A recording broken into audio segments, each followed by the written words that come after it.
So welcome everybody to our next chapter in our quest game, inspired by the classic AD&D Spelljammer setting.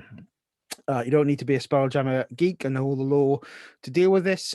We are picking up very much the tropes, some of the things from it, but it is inspired by rather than definitely hardcore Spelljammer setting. We are playing on the Gauntlet. We are using its inclusivity policy to invite all of our lovely players here to join us.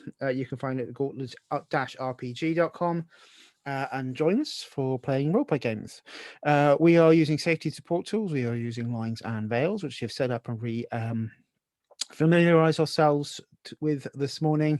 We are also using the X card as an emergency interrupt and script change if we want to sort of adjust or change any narration between any of us at the table. But I'm a firm believer this is a shared gaming experience, and all I'm doing is facilitating story with talented and great story gamers.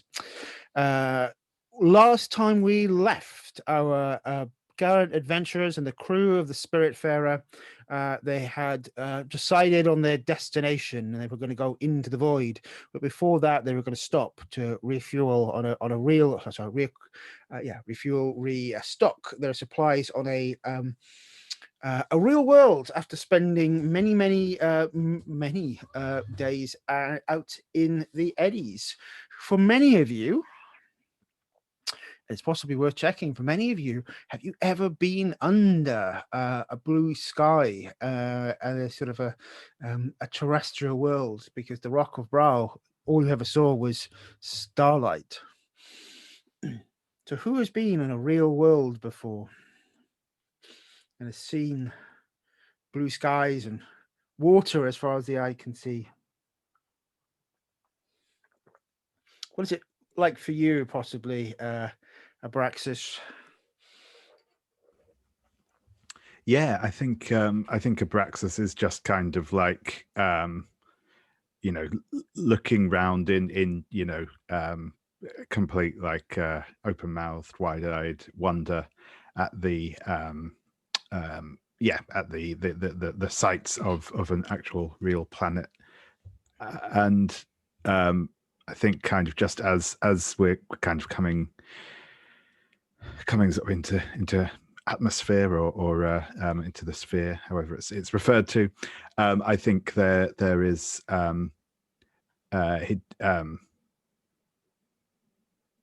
he just sort of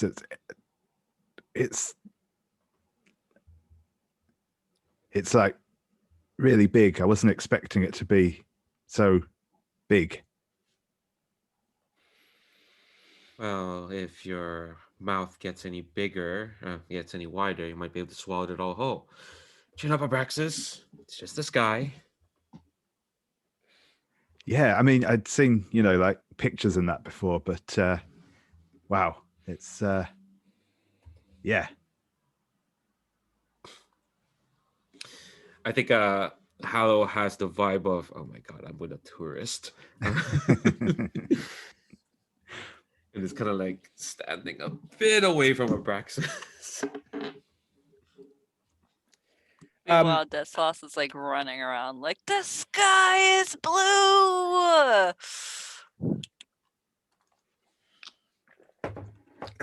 That's awesome. Varin, I think we have established that you have been on natural worlds before, but for a naturalist such as you, connected to the environment, to a world living like this, what is it like to feel real air and hear the water and the winds? Yeah, I mean, I feel like it's I mean, it's not quite like the prismatic wood.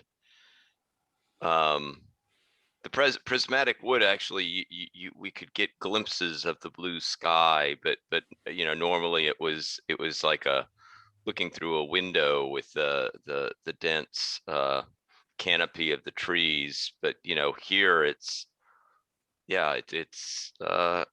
familiar, but also still breathtaking in the fact that you're right, there isn't that kind of covering of these tall trees where I'm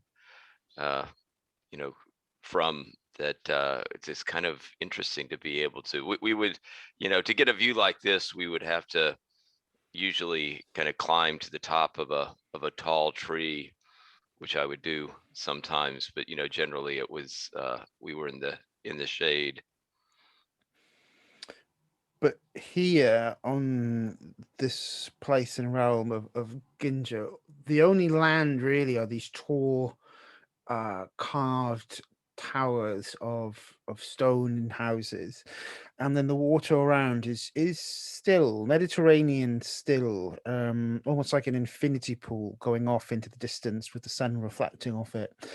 There is very little in the way of land other than these locations.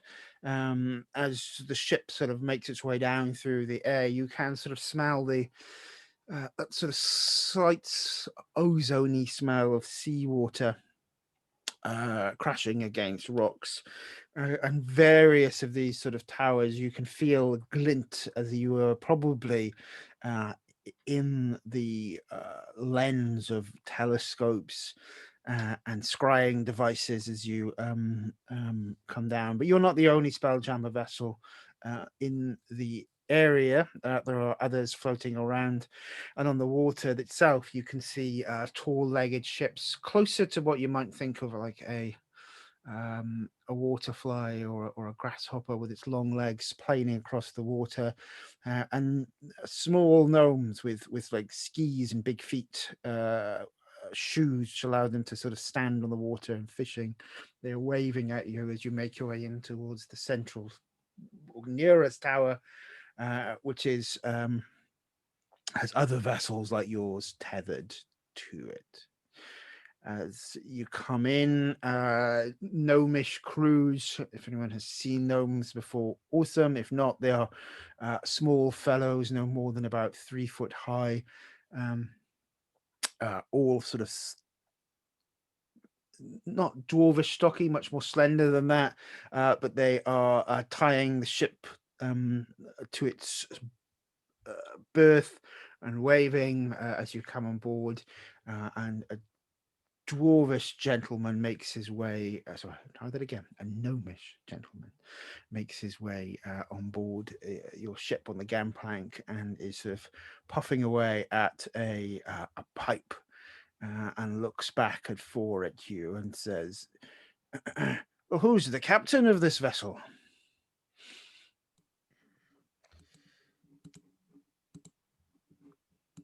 Sorry, I just look up who's the captain again. Oh yeah, there we go. Blue Rose is apparently the captain, but she hasn't claimed that. Maybe it's a little more open and descriptive. I think Deslas is gonna like kind of move over to the person and be like, "Did you know your sky is blue?" He looks up, looks down, goes, Starborn, right? Welcome to the real world. Don't drink the water from the seas. It's salty. Yuck. So is it like a big thing of soup?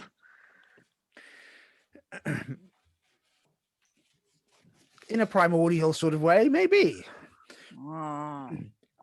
Said, keep close to the rocks. Don't go into the deep waters. There are monsters in the deep. Oh. I think Varin steps close to smell the aroma coming out of that pipe. Varin always carries these herbs with him, with these odors and scents that you hear, that you smell. But would Varin recognize the particular make of that tobacco or whatever plant it is that's coming out of that gnome pipe? It's got an ambiance of smoked and dried seaweed. If you've ever smelt nori, it's like someone has filled a pipe with nori and kombu and is smoking it away with a puff.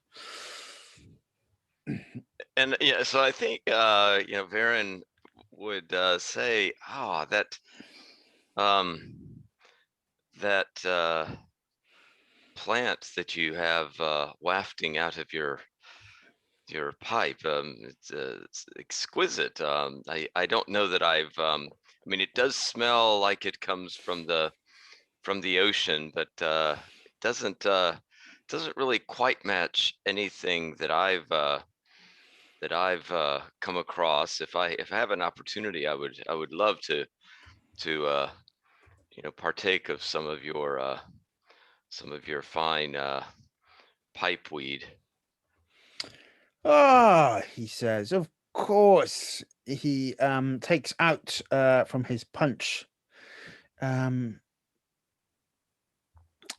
takes out from his pouch a small ball of it. He sort of crunches it up in a little bit of paper and passes it to you and says, "Welcome to Ginja." He said, "You will enjoy it, I am sure." He said, "There is plenty to be done here in terms of trading. You may find good company and food in the taverns. If you're seeking further guidance of the stars," he points towards the top. He says, "There is a guild of cartographers who would be able to assist you." He said, "But welcome and enjoy yourself." Said, "You are safe here on your journey. All that we ask is you stay close to the stone tower. Do not travel far into the waters. They are not safe for people like you." Duly noted.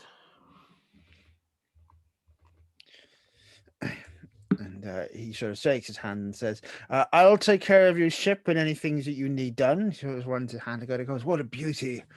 I said, "It looks," said, "I have not seen a single wood carved for 100 years or more." And he says, "My name is Ollie Lightgauge, and I welcome you to Ginja." Thanks, man. Well, I think I speak for the Spirtifarer when we say that we feel thoroughly welcomed. He goes, "Good. Now," he says, "please help yourself to everything that we have." And smiles politely. There are various other dwarves, not dwarf gnomes. I'm going to do this morning, aren't I? Going to say, even though I'm trying to say gnome, will end up saying dwarf. There are various other gnomes who sort of seem quite interested in you and the ship. Like, "What a beauty! Oh, how grand this is!" And I think with that, we see a rather concerned looking Seraphim said, "I'm not sure we should be letting lots of people onto the ship. Do you think this is safe?"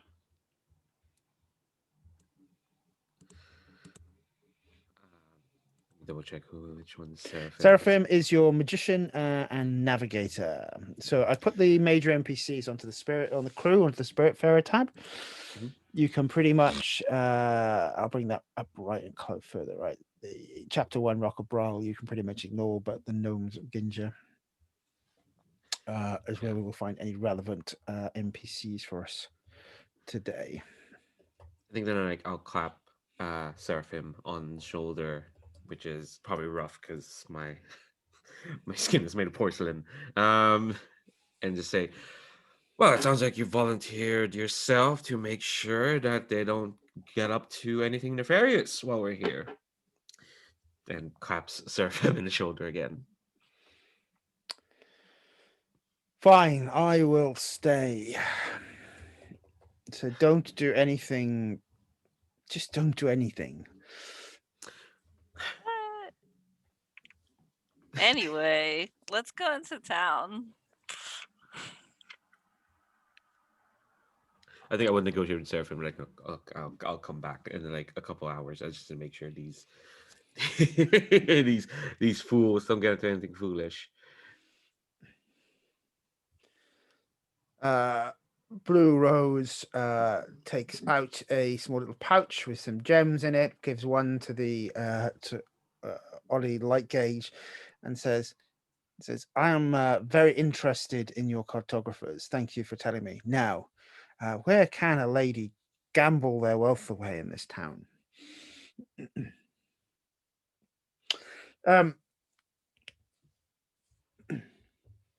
And you have, I say, all of this city to explore. Architecturally, it is smooth, polished stone, and sun is everywhere. And if anyone's been to Dubrovnik, or if you've seen the cities in Game of Thrones, that's the sort of feel where you see that sort of tight wound streets, and the buildings that look out over the oceans. You can see gnome children flying kites, streets of linen drying in the sun. It feels like a happy place. Where are you going? Let's start with Harrow. Ooh, Hallow was going to keep an eye on one of their crewmates, as much as like I think their main inclination is to go to the Cartographers Guild first, because they know that Blue Rose is gonna enjoy herself for a moment, but Hallow's like wants to make a beeline for that. But they, I think, will first endeavor to like keep their presence around one of their more troublesome crewmates. As much, But what if even that though, troublesome crewmate is you? yeah, that was what I was gonna say. Yeah, Hallow has a high opinion of themselves, despite having never rolled anything higher than a 10. As Chase, as one of the newest members of our merry band, I have never felt a more appropriate reference to Leandro in my life.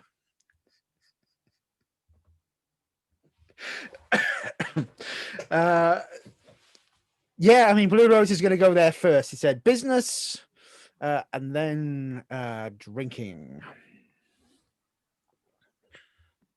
So absolutely, if that is a plan, you can go with her. What about you, Varin? In fact, Varin, I would like you to roll a d20 for me. Okay.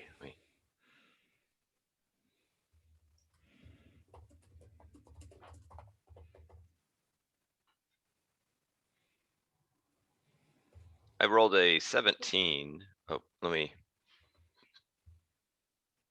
Oh, did you get that? Yeah, I was making sure I was unmuted. I rolled a 17. Excellent. That sounds like a grand roll, because your affinity to nature does tell you that there's something that isn't quite as wholesome and as novel as people would say here. The winds and the spirits of the waters seem so well behaved. It is as if they are becalmed by magic. More importantly, I think the mirror of the water is almost, you can sort of see it and reflect it, see it out off the side. It is so still, as if you can't even see any current on it. It's quite unusual. Yeah, I think so. We were told not to leave the rock, right? That was the gist of the gnomes. Yes.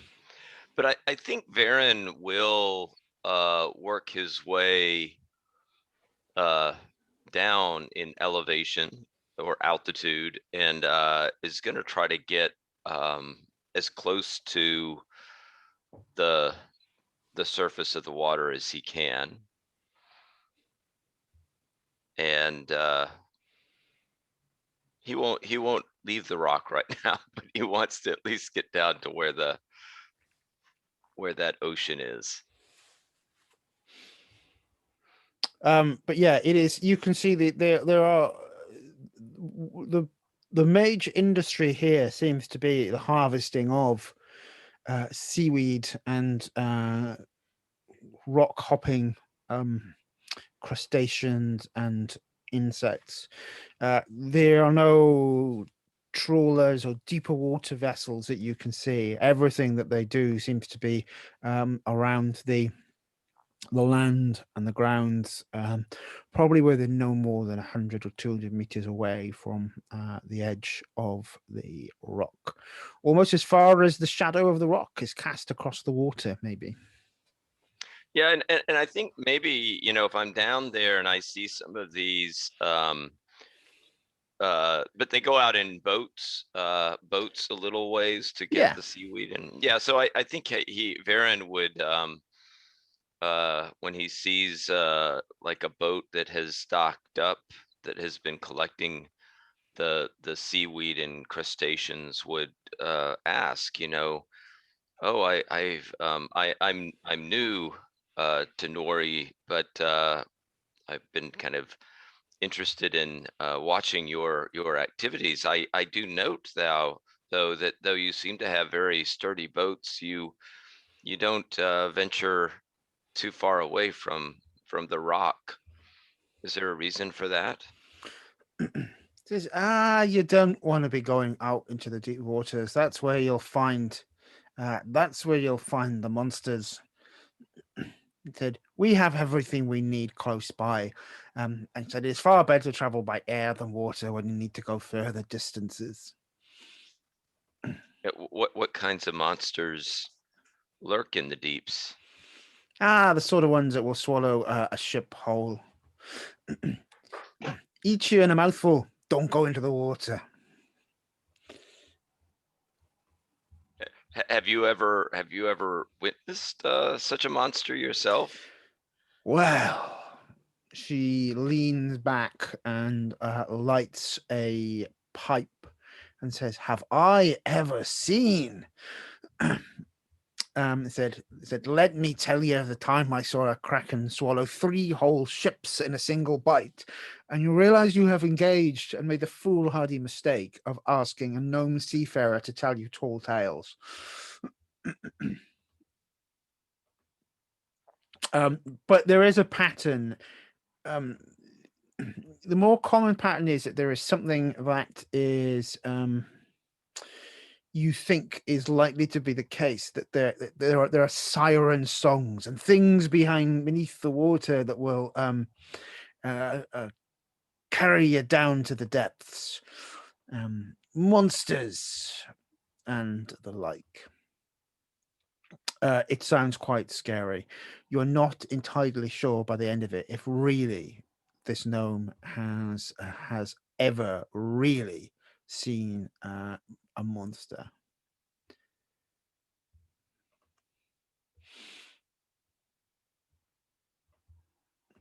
I'll leave you there for a moment, and I'll pop back to the rest of the characters. So, Varin, you're doing that. Abraxas, where do you head?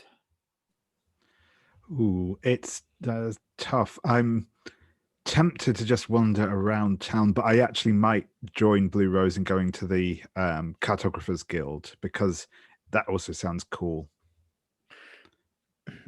Absolutely. It doesn't have to be one or there's other things we can do once you've been there. So you're headed to the Cartographer Guild as well. And Deslas, where did you end up heading? Is there like a kind of like visitors hall or something like that? What are you looking to find? Like a kind of like tourist, like what are they called? Guide? Like, yeah. if they get a lot of people coming into their port. There is always that. Whether there is official one is a good question, but there is always an entrepreneurial gnome ready to help naive tourists like yourself to find what you need.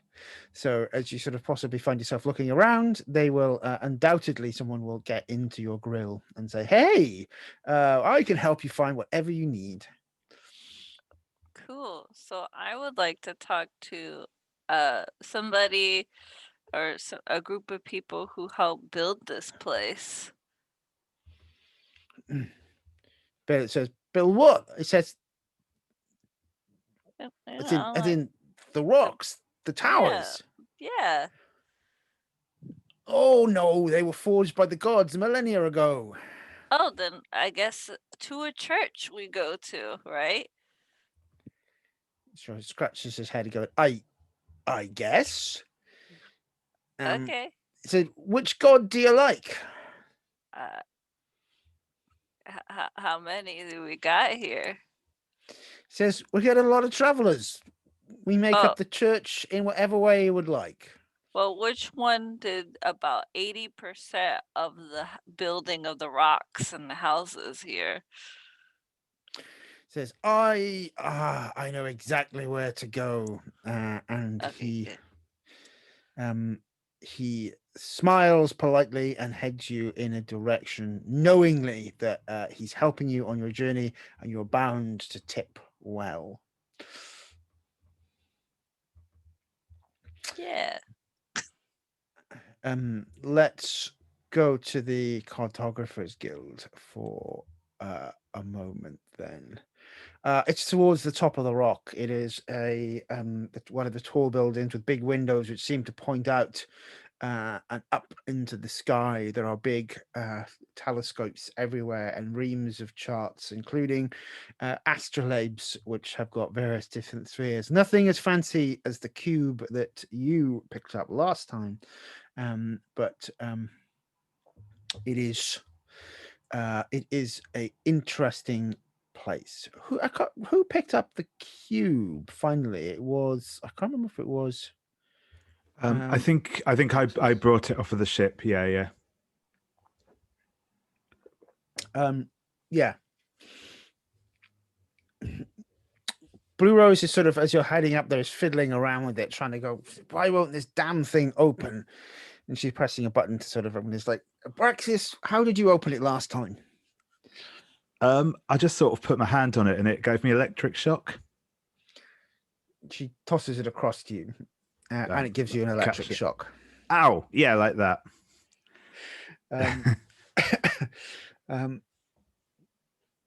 Ted looks at it and says, "Open it." And she sort of points to the button she was pressing. I'll press the button, and it opens up. It says, "Oh, good God, Abraxas, you've only gone and bonded it to yourself." Well, I didn't do it on purpose. Maybe we can unbond it somehow. Said, well, said, otherwise you're going to be the navigator. I'm sure you'll like reading all those big words and plotting things out with sextants.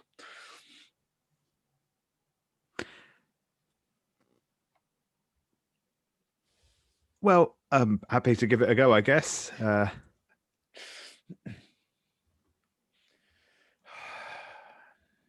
She sighs and says, this is, I think, rare what we have. We should be careful in sharing it. And yeah, with that, Abraxas will nod and kind of press the button again to close it and stow it in his bag. Yes, but the Hall of the Cartographers is an impressive building. And it's more cut out of the stone, looking out, as I say, at the top on the picture of the Rockabral. It is one of the tall, not Rockabral, we're not in the Rockabral anymore, we're in the Gnomes of Ginja even. It is the tall tower with the spire. But you are welcomed into the hall. It said, "How can I help you?" It says a rather prissy looking gnome dressed quite formally in sort of a shirt and a tie and a collar and a big floppy hat. Yeah, we met a bloke called Ollie down at the dock. He said we could come up here and chat to the cartographers. We've just landed and we're thought we'd get the lay of the land, as it were. Fine. It looks up and down at the party and points to Harrow and says, do you wish to bring your automaton in, or shall it be left outside? I think Hallow, who I think like while Abraxas and Blue Rose were talking, were like hanging back just to make sure, like, oh god, this Deslas talking to it's they're an adult, it'll be fine. So so that's what they've been thinking of. I think they kind of like jolt back into the scene. It's like, I beg your pardon.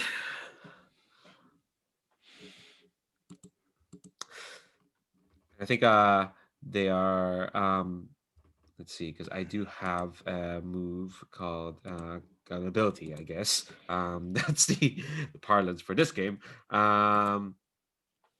Move is absolutely fine. Yeah. Apparently, I'm an expert in the study of cosmopolitan cultures, particularly in cities and nations. If you're falsely presenting as a citizen or official of a city or nation, your authenticity is challenged. You may use the local mannerism to fool common people. They're not really common people, but I still want to come up with a local gesture. So they do, in terms of the fact, because there's a sort of you're either a common person, as in an NPC might encounter a minion or a big bad fundamentally. So it's sort of defining it in that way. So they do count as a common person. Yeah, I think like Hallow bristles, and they kind of like go into like full royal bearing because they do wear all that black finery. It looks like royalty. It's like, I beg your pardon. I don't believe you're quite aware of who you're addressing here now, sir. And I think they do like a gesture, which is essentially just poking them in the chest, but it's in a way that's kind of like that's like almost like spelling out the symbol. It's like 5 pokes. It's not unlike that heart attack death trick in from Kill Bill, except this doesn't kill people. It's just a ridiculously rude gesture. I'll have you know that the I'm just looking at the map. I'm gonna pick out a random spot. That as a esteemed citizen of the Nacre Pearl, I will not stand for such uncouth words, sir. Looks quite taken aback by your sharpness. And is this one which is an ability point spend, or is it a roll? No, there's no spend. I guess it's a 0, but it doesn't tell you to roll. Yeah. Just to like get my point across. All right, cool. No, you might not need to. Sorry, I'm just making it read it on myself. Yeah, it's the very first one I've got. No, that's absolutely. So effectively, the abilities tend to come in 3 flavors. Some of them are flavor, and they just allow you to sort of feedback the narrative, which is the one you've done. There are some which will ask you to roll, which are more often than not if you are dealing with affecting another character or NPC in a particular way, and then the ones which are more powerful, which have AP cost. So the 0, the gnome realizes they've made a terrible mistake having this conversation with you. Go, I am so sorry, I didn't recognize you. Of course, please come on in. I didn't realize I was speaking to your servant. Sorry, please come. Hallow gives the other 2 a wink. What's he calls them servants? Yeah, and Abraxas will just shrug in return.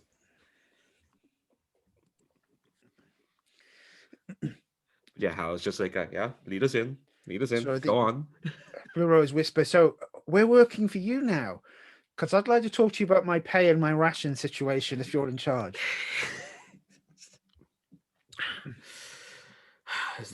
Was it he said, business first, pleasure later?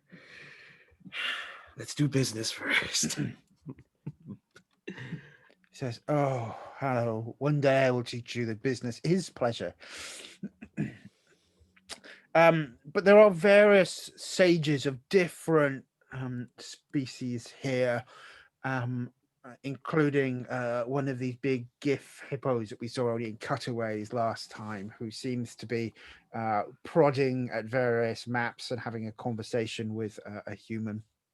But as you've entered the scene, let us go back down to the waterfront, where after about 40 or so minutes of tale telling,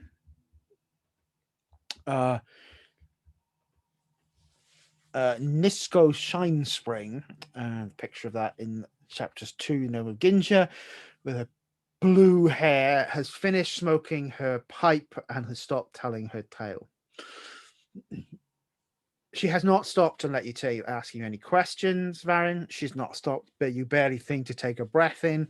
She doesn't care if you're still listening. She has told her tale, and you were quite compelled to wait and let her finish it.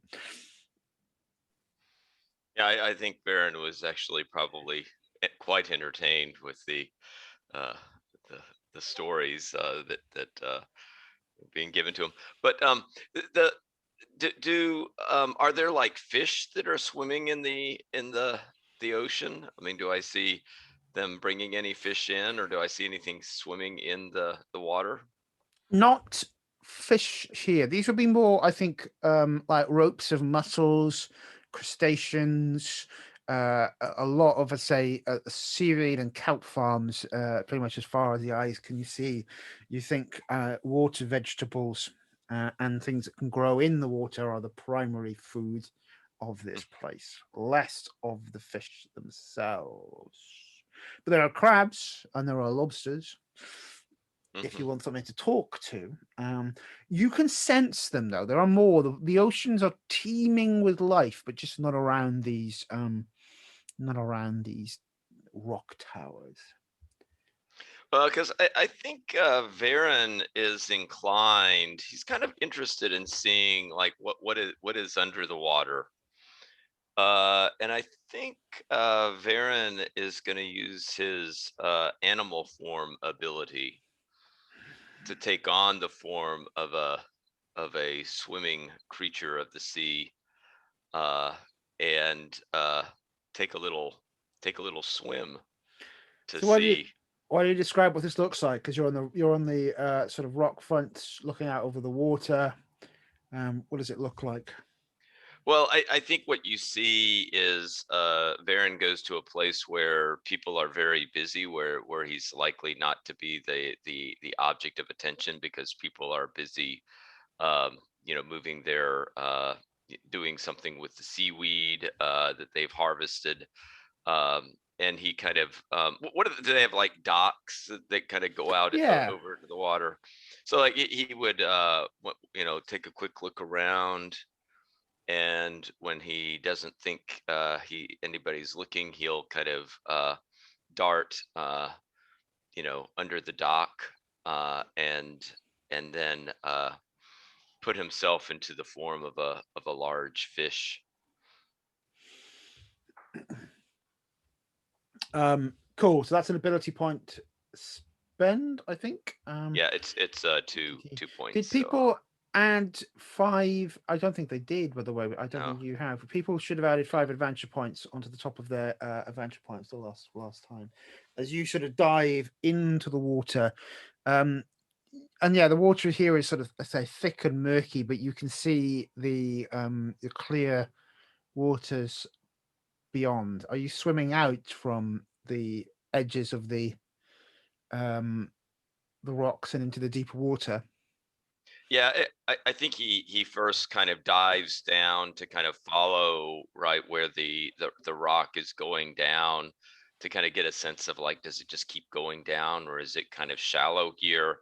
And then once he, regardless of whether he finds it shallow or whether it seems to go deep, yeah, he'll kind of start swimming out among the seaweed beds and such, and kind of head out.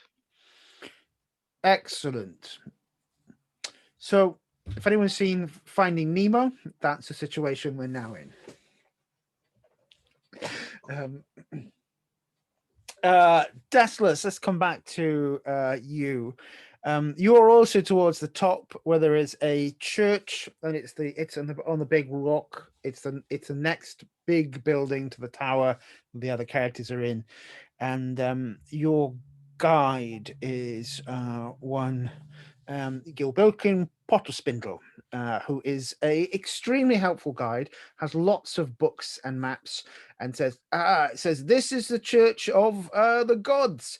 It said, our gods haven't been around for a while, so we sort of adopt ones as they come in with some of you spacefaring folks.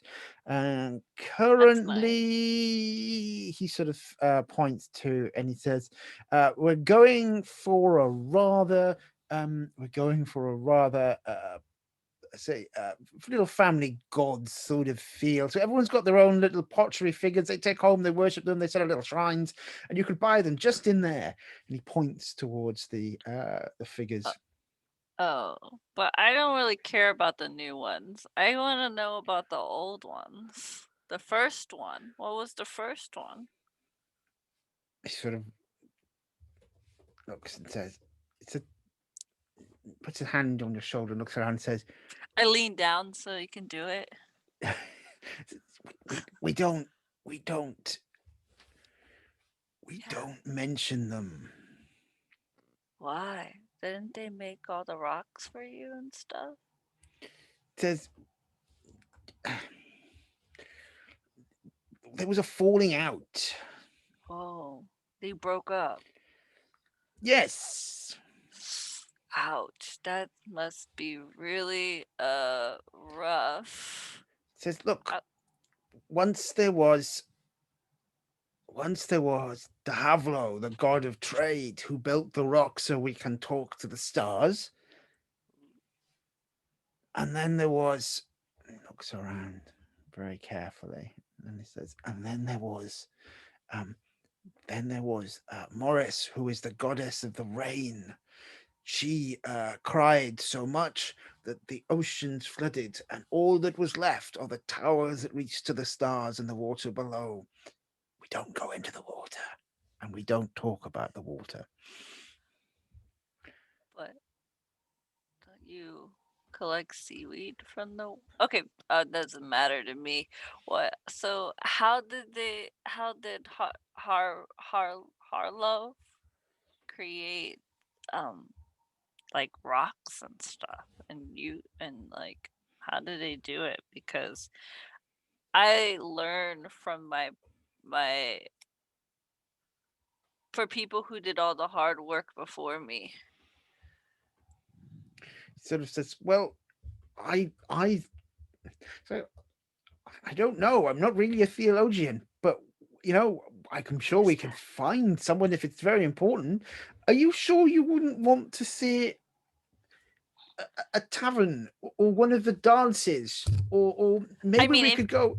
If you're not up to the task, I could go grab someone else. Squints Mr. his little Portal eyes at you, Spindle. and he says, I am the greatest guide in this city. If you wish to find out about the gods, then the gods we will find out about. Okay, it'll be our little fun time secret. Yeah. Says, fine. Then, oh God, maybe there's like a really old Davlo like temple or something we could check out. Like a little adventure for us. Said, okay. I was quite concerned at the idea, because yes, we can go about our business, and says, I will make inquiries if you will give me some time. I will meet you here, and he points on the map. He says, the lovely little taverna where they sell wonderful mussels and wine. I would recommend you meet here, and I will make inquiries about the gods. Well, after your hard work, I'll buy you dinner. How's that? That sounds lovely. He leaves looking stressed, trying to figure out where he's going to find such guides. See, these people are so reliable. Just nod assuredly. Head into the tavern. And then back in the Cartographers towers and the Cartographers Guild, they are you can see coins and artifacts being exchanged as people are bidding for maps and guidance. And this GIF is at the center of it all, exchanging information. It seems whatever these cartographers are doing here is a lucrative trade.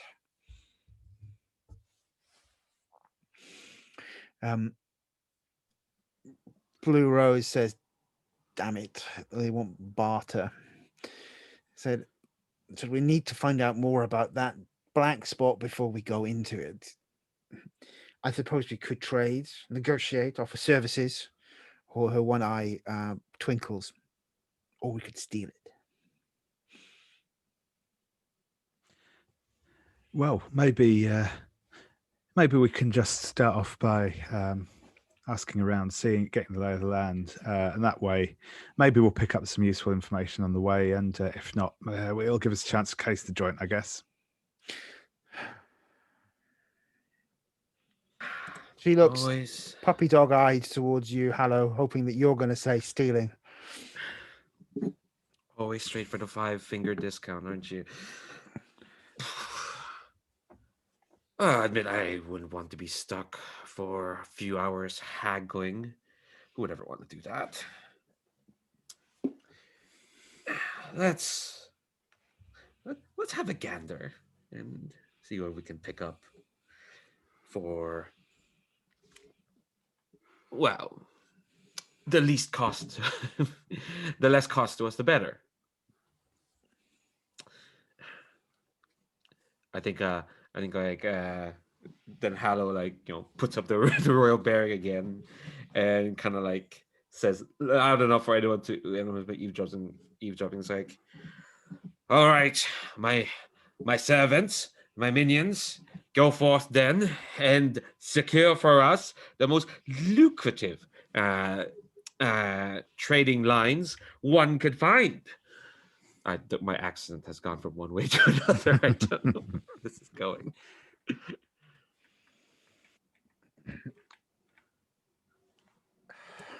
Blue Rose raises her eye, looks at you with a hard stare, says, fine. And I think that is the point where, for the first time, we see the cruel tentacled face and the vicious long fingers of an illithid looking at you, and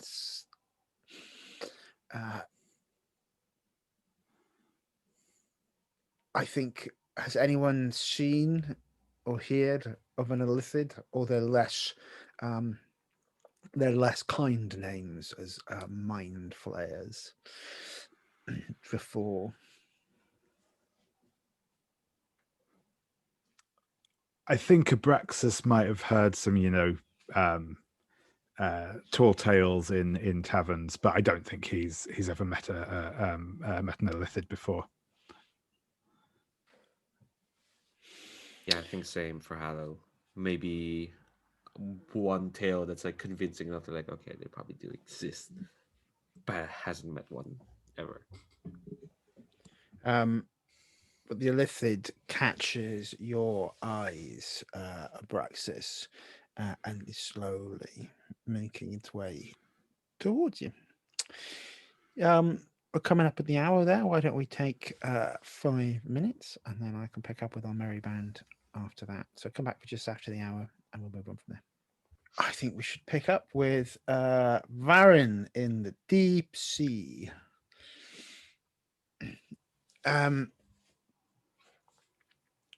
The water gives way off.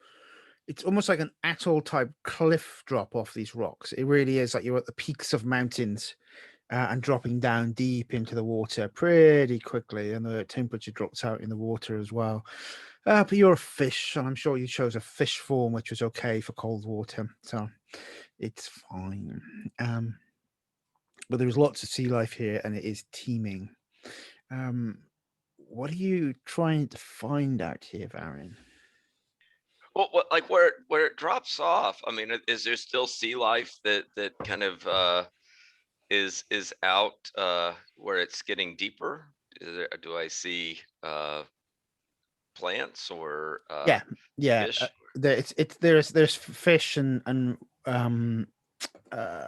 sea life and seaweed. It sort of goes drops down, but you are pretty sure that as you sort of drop down the water, that these rock tops really are like peaks to mountains as you sort of see them across the water, and it looks like whatever has happened, there are evidences of sunken buildings and cities as you go further down the mountains,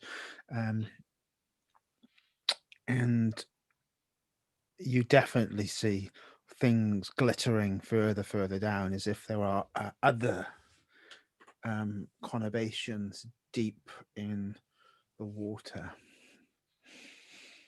Yeah, so well, that looks interesting. So yeah, I think Varin kind of dives down and kind of wants to get a closer look at some of the ruins that I might find here. I don't think he's not planning to do a extensive excavation, but at least get a little kind of overview of what seems to be down the mountainside. Okay. You're making your way down and you sort of spot and see, you think something has eyes on you. In fact, you're so sure that something's got eyes on you. You think you're being followed.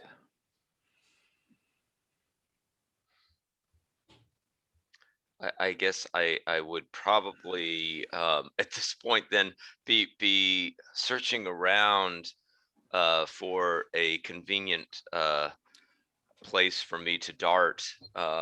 If I'm still near that cliff face, to see if there's some type of crag or something that I would find convenient to dart into.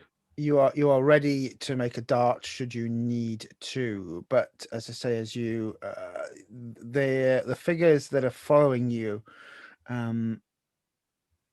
they are sort of swooshing back and forth in the water, and one of them sort of lights an underwater lantern, but a light sort of shines, and you can see that they are a figure which is sort of green skinned and seaweed is growing from it, and it sort of looks over to you with a quizzical look and says, you should not be down here, that you should go as quickly as you can before you are spotted. Yeah, and I think I'm not capable in this form of speaking, I don't believe. Yeah, I cannot speak languages while transformed. So I think as much as possible, Varin tries to give a puzzled look on his fishy face. Quizzical carp.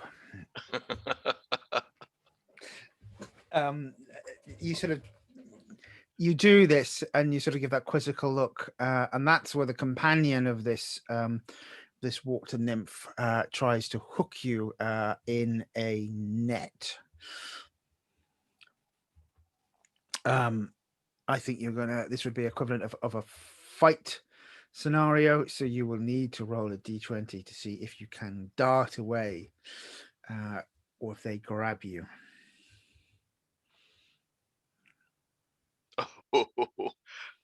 So I rolled a 2. So I think that answers the question. As the net drags around you, and we see another one of these sort of water nymph-ish characters, and it said, I have never seen a fish such as this. It will make a fine supper.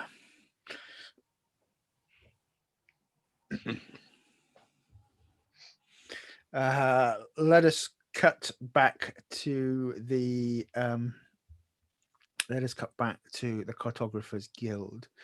Whatever that rather rambunctious argument about some sort of map has been for is over, and there are a number of rather upset-looking individuals whose bids were not enough to get them what they needed. And it says, I said, that I can't believe, I can't believe that I've lost that. And they sort of strumble off into their various corners, waiting for the next round of auctions. Yes, the Illithid was stalking towards you, Abraxas. They sort of more glide and move in a though they're now above the water, it does sort of move as if it was sort of pushing itself through the sea, and it walks towards you with its tendrils sort of pulsing back and forth, and it says, well, how unusual it is to see one of your kind quite so far from the waters. Well, this is my first time here. I'm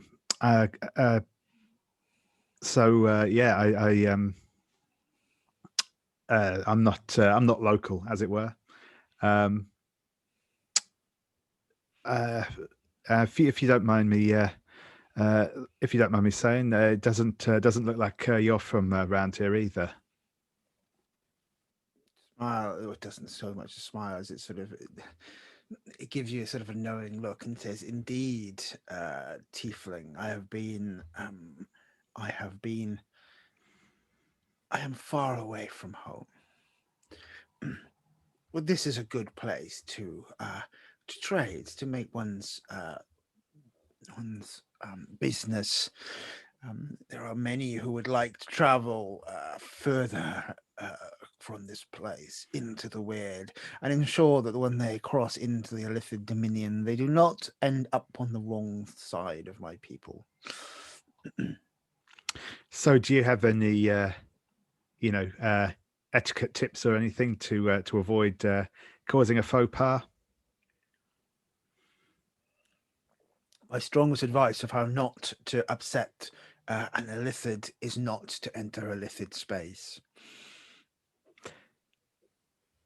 I mean, that does seem like a good first step, I suppose. But if you were to stray into your people's domain, what is there any way of I don't know, getting a passport or something? So you would need something that is worth trading, that is greater than yourself. My people are not known for their kindness. Unlike I, who seeks far greater connection with our friends across the spheres. Tell me, my friend, what brings you so far away from your planes? I would expect to see you closer to somewhere like Sigil. I was I grew up just on a little place. Well, you've probably not heard of it, but it's called the Rock of Bral. A little holding. I'll give the vague. Yeah. Direction. Says, how wonderful. I have heard of Bral, a fine trading port. And says, and you have come this far, for why? Mostly just to explore. I mean, the Rock was a small place, and well, as you say, it's not many of my people around there. Not that have anything against the folk of Brawl, all decent people, but I just wanted to expand my horizons a bit. And what brings you to the Cartographers Guild? What are you trying to buy? Well, some just get a better idea of the lay of land in general. I think Captain has a few specifics in mind, I think, and as I say, we were interested in learning a bit more about the Illithid domains. As we are so close to them here, and our route might take us through.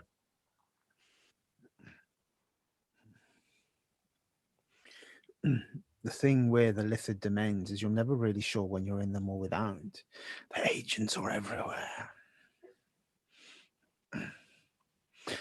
He says, "Don't worry, I'm not one of them. But I wouldn't tell you if I was, would I?" I mean, exactly. That's that's the way I figure it. If you had some sort of nefarious end in mind for us, I'm sure you'd find your way to working out a way of doing it one way or the other. So, And where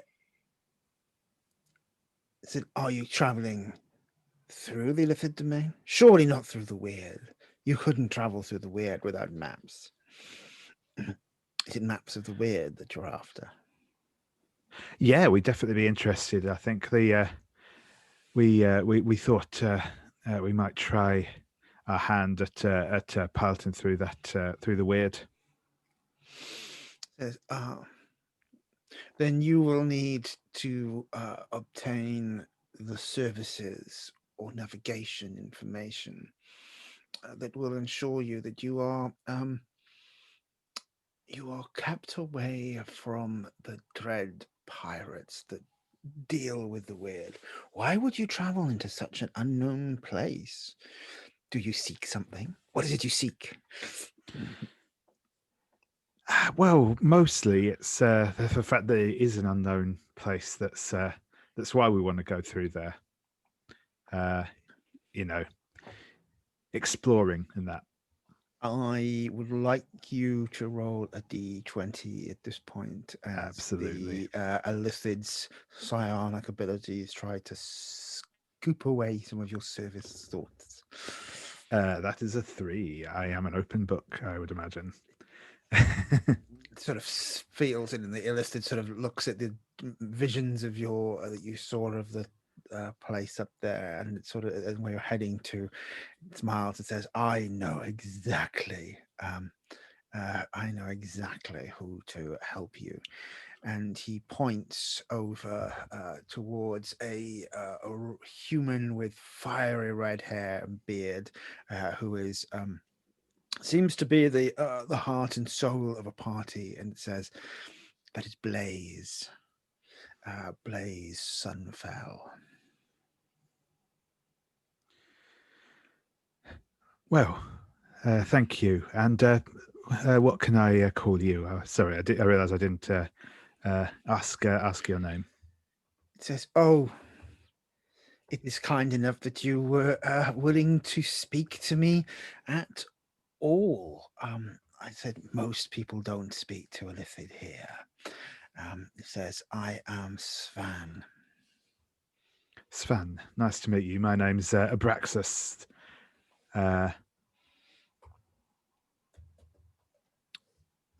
And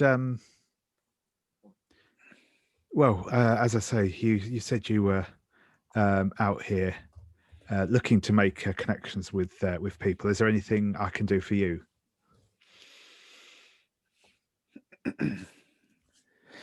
Smile sort of goes, "Oh, I think you have given me everything I should require, but perhaps we could dine together later.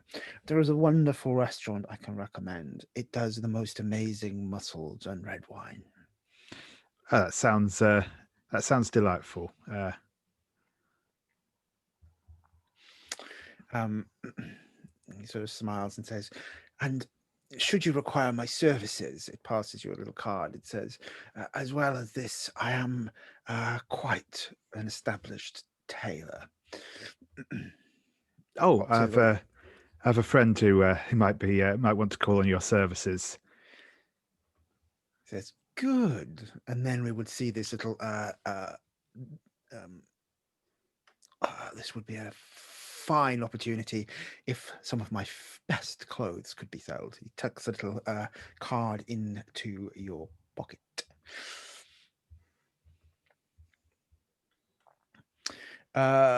And whilst we're here, what have you been up to whilst this has been going on? Hello? Oh, I've tried to sneak into deeper into the guild. I think I think after having declared that, like, yeah, for Abraxas and Blue Rose, like, yeah, go look at the goods.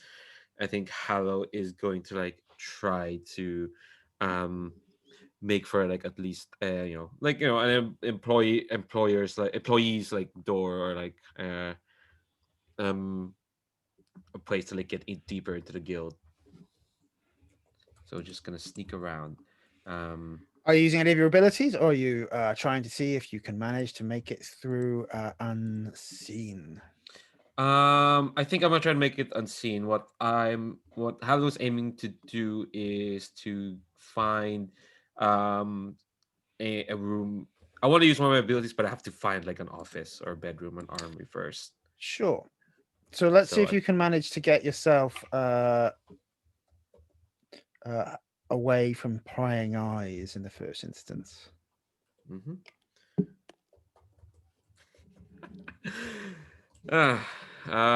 Luck of the roll continues. That's a 3. It's fine. It's fine. I prepared for this. I picked up stuff that can help when I get caught. It's fine. It is fine. You make your way into sort of a back a side room. You sort of slip away into what appears to be an area where no one is watching you.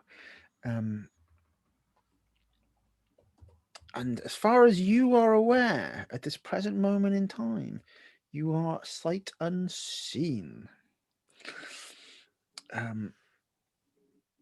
What do you do next? Yeah. So this room that I've slipped into, is there a way like I can find stuff there to put together a convincing disguise? Well, let us say that the room that you have managed to get yourself in as you shut the door behind you is actually the cloakroom.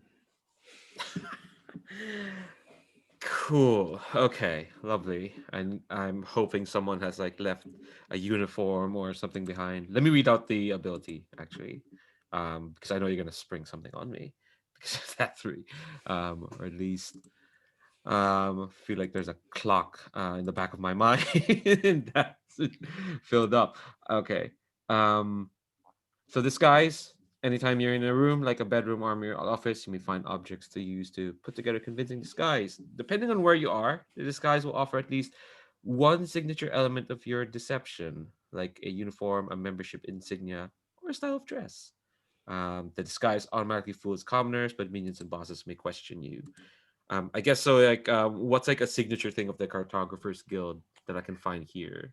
Oh, I think they a number of them wear a medallion around their necks and a chain, and you spotted one and can grab it. What you note is that it has a name on it, and that name, you've read this language before, that name is definitely trollish, and you don't look a great deal like a troll. So if someone were to look very closely at the name, they would identify who you are.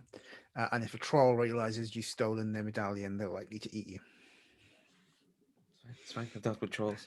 I know what they're like.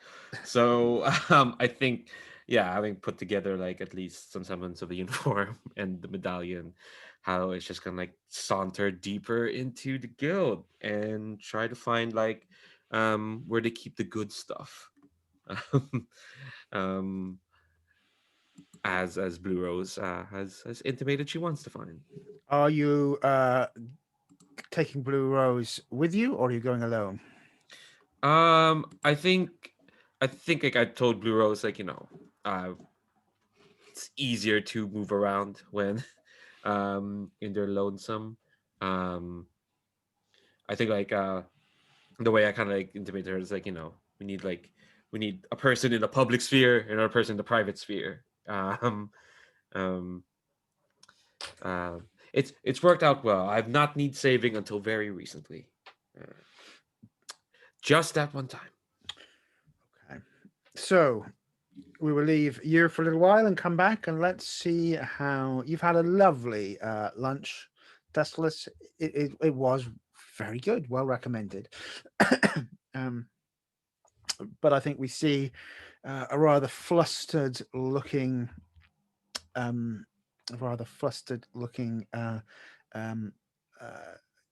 Gilbink re-arrive, takes a deep breath and says, I think I found what you're looking for. He said, how was lunch? Oh, it was great. I saved you a small portion of my food on a separate plate. Looks up and says, oh, that's very kind of you. Thank you. And takes No it and sort of problem. and says, oh, and he says that will do lovely as an entree. And then he orders himself things from the menu and another bottle of wine and says, oh, you did say you were paying, yes? Sure.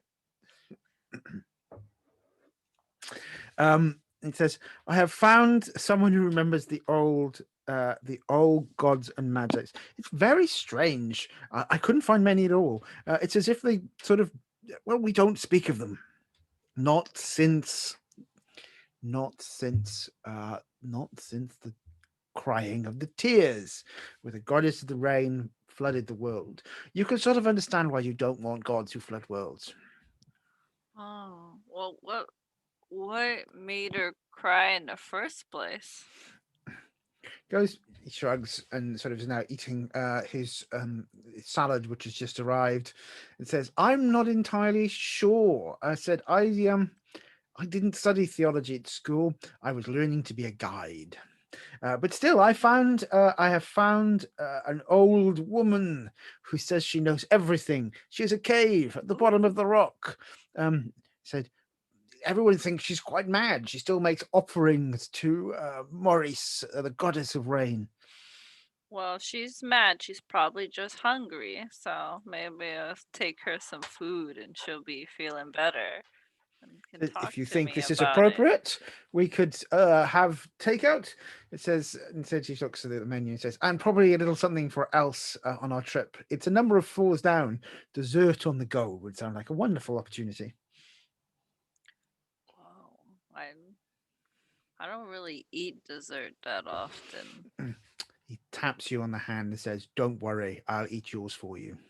Okay.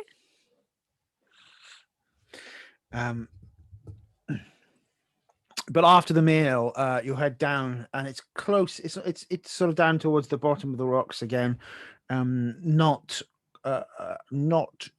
near the dock sides, which are busy. This is sort of further away, quite remote.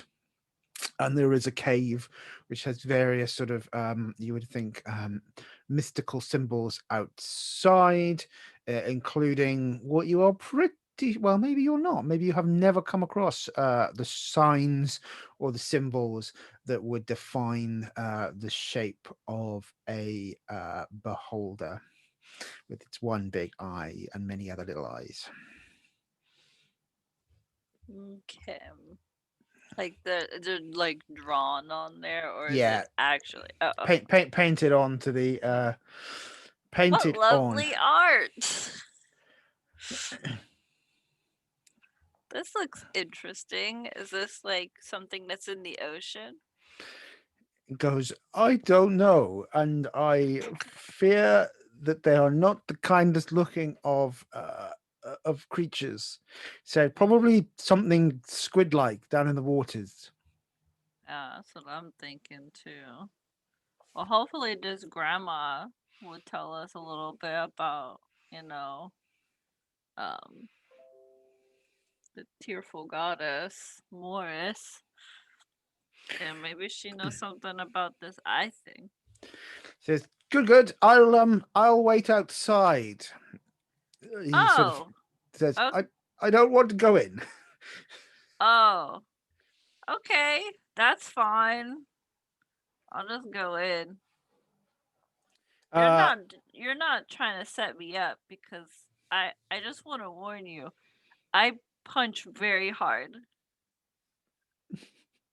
Says, I would never. I said, I Okay. have. You are under my guidance, and besides, you haven't paid me yet, so therefore I must ensure that you survive. Okay, that's good because I keep most of my money on my ship. So if you did get rid of me, you wouldn't get it off my body. The yeah, fundamentally, say you you head into the cave, and it is like a.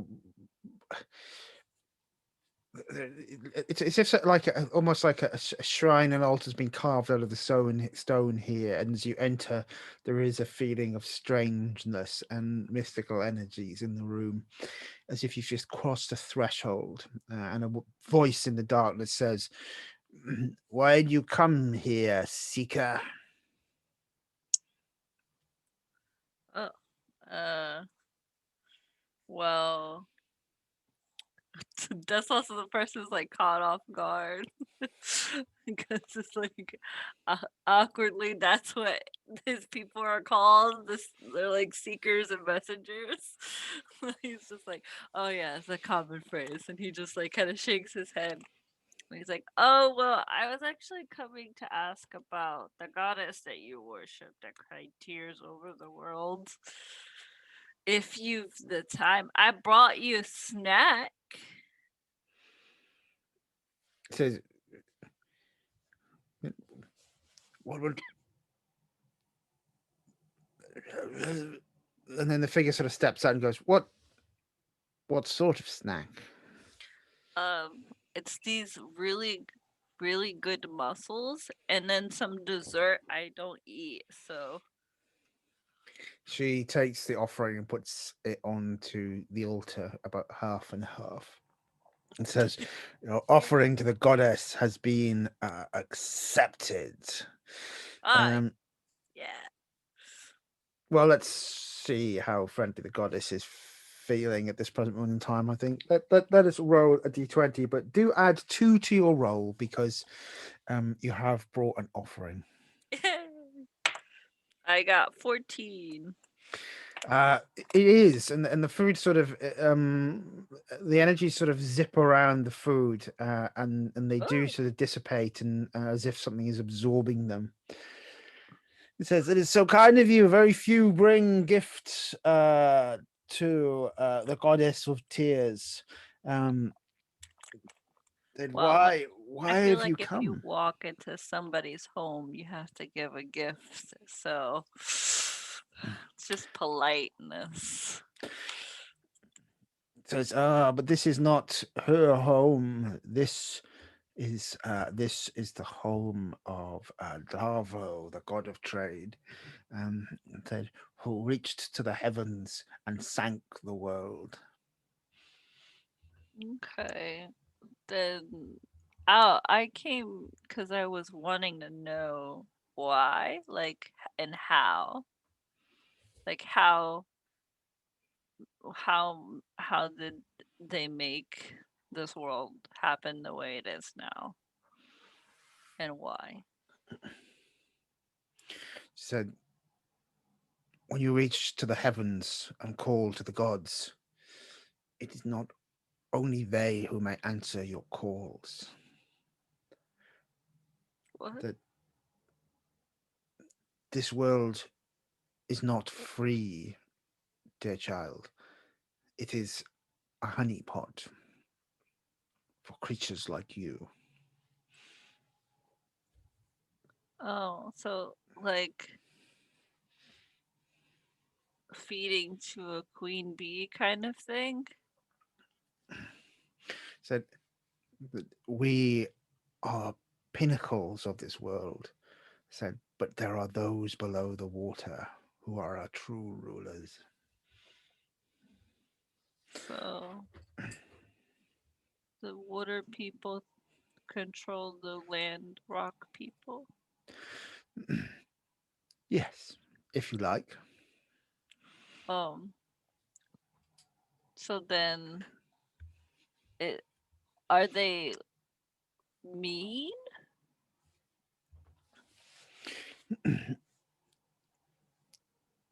Yes, Oh, if you like. Said, well, I I don't have like mean.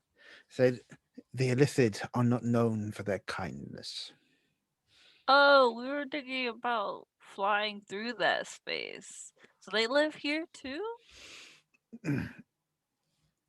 Yes. Mm.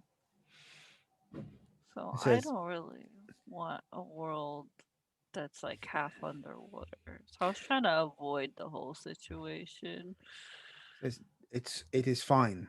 They will not necessarily come for you unless you have something they want, or unless one of your crew is fool enough to break the covenants and has gone into the deep water.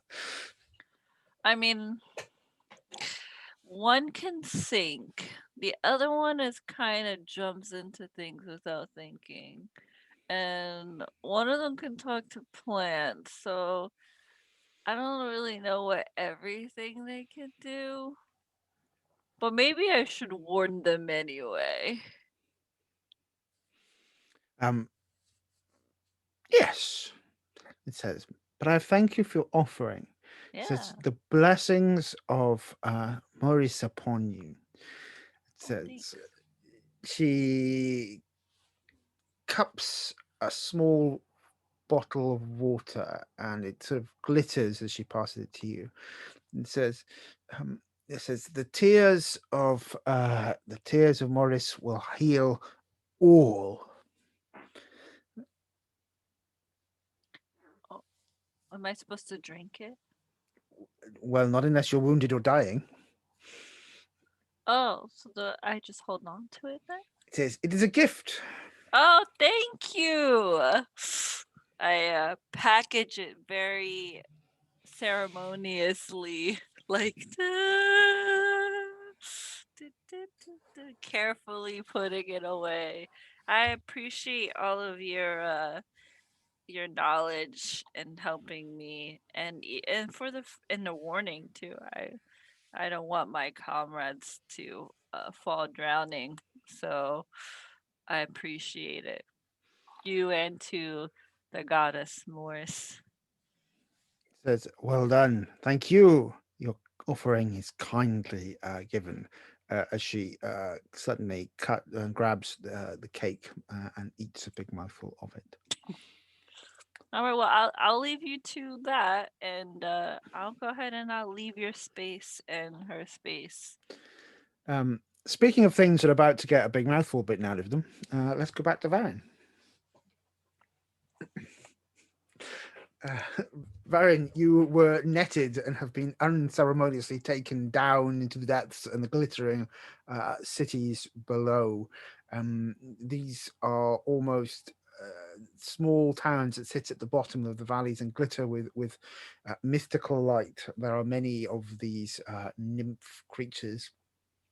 You have been taken into a household in the net, and the net is now unfurled, and you are ceremoniously dumped into a cage with a lid on.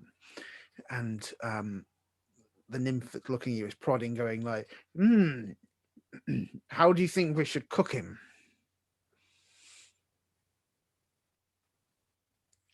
So the cage that I'm in, and I don't know what kind of fish I am, but I'm a big fish right now.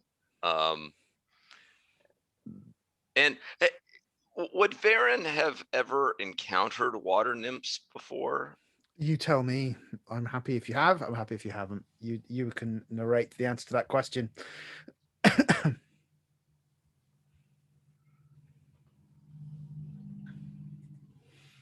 So I think what Varin will now he's gonna go back into human form, but be prepared to do the animal form trick again. Although I may take the shape, but the cage, like if I was the size of a mouse size fish, would I be able to fit through the cage? Um, Like, is this a cage meant it's for it's it's for a, big it's more, fish? yeah, it's a big fish. I suppose if you're something along the lines of something like a tuna, perhaps, then it's big enough to put you in, and you think it's not locked because it's not really designed for people with opposable, or most fish don't have opposable thumbs, so you will be able to Mhm. lift yourself out quite easy when you take back human form. Mhm. Well, I think what Varin what Varin is going to do is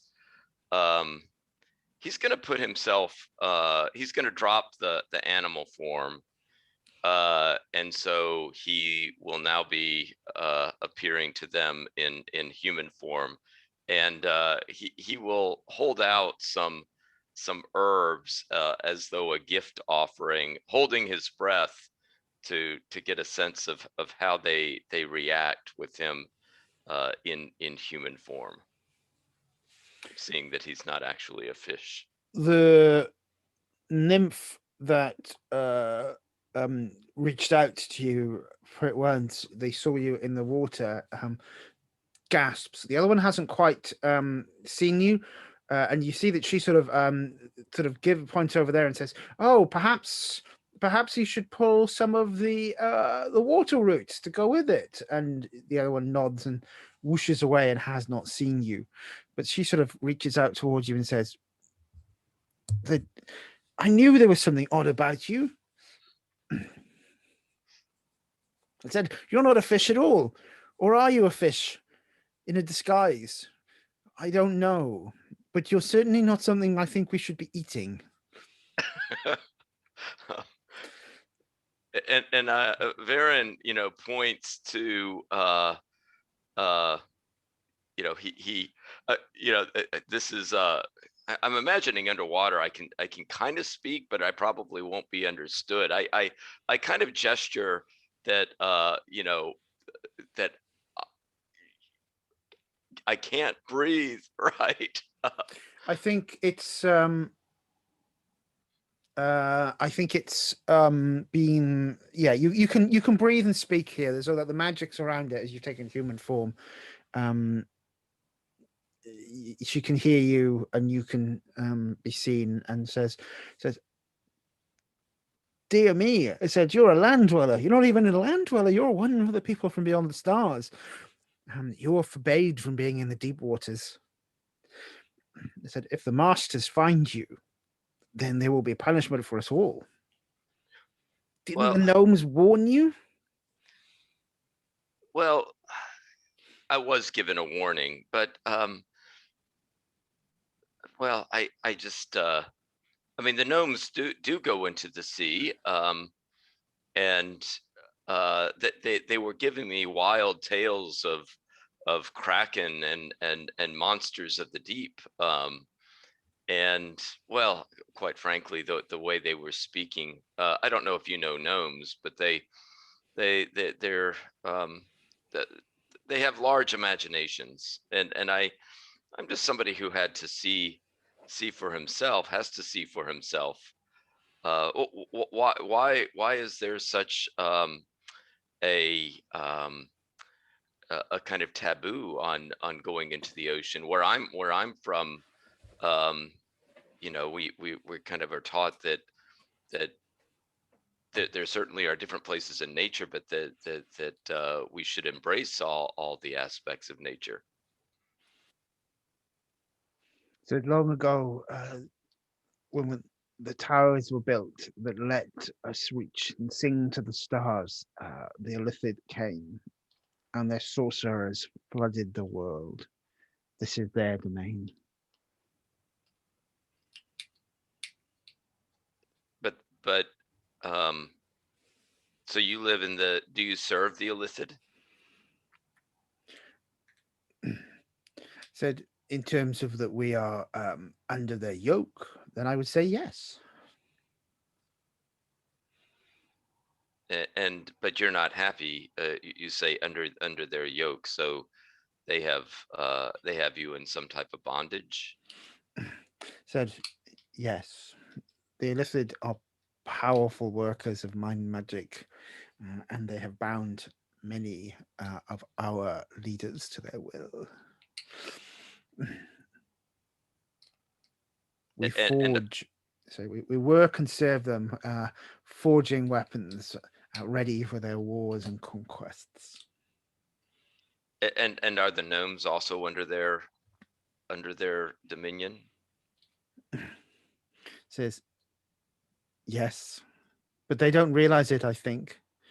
There are usually one or two of them, some of the most powerful of the psionics, who will keep them under their control, appearing as kindly friends.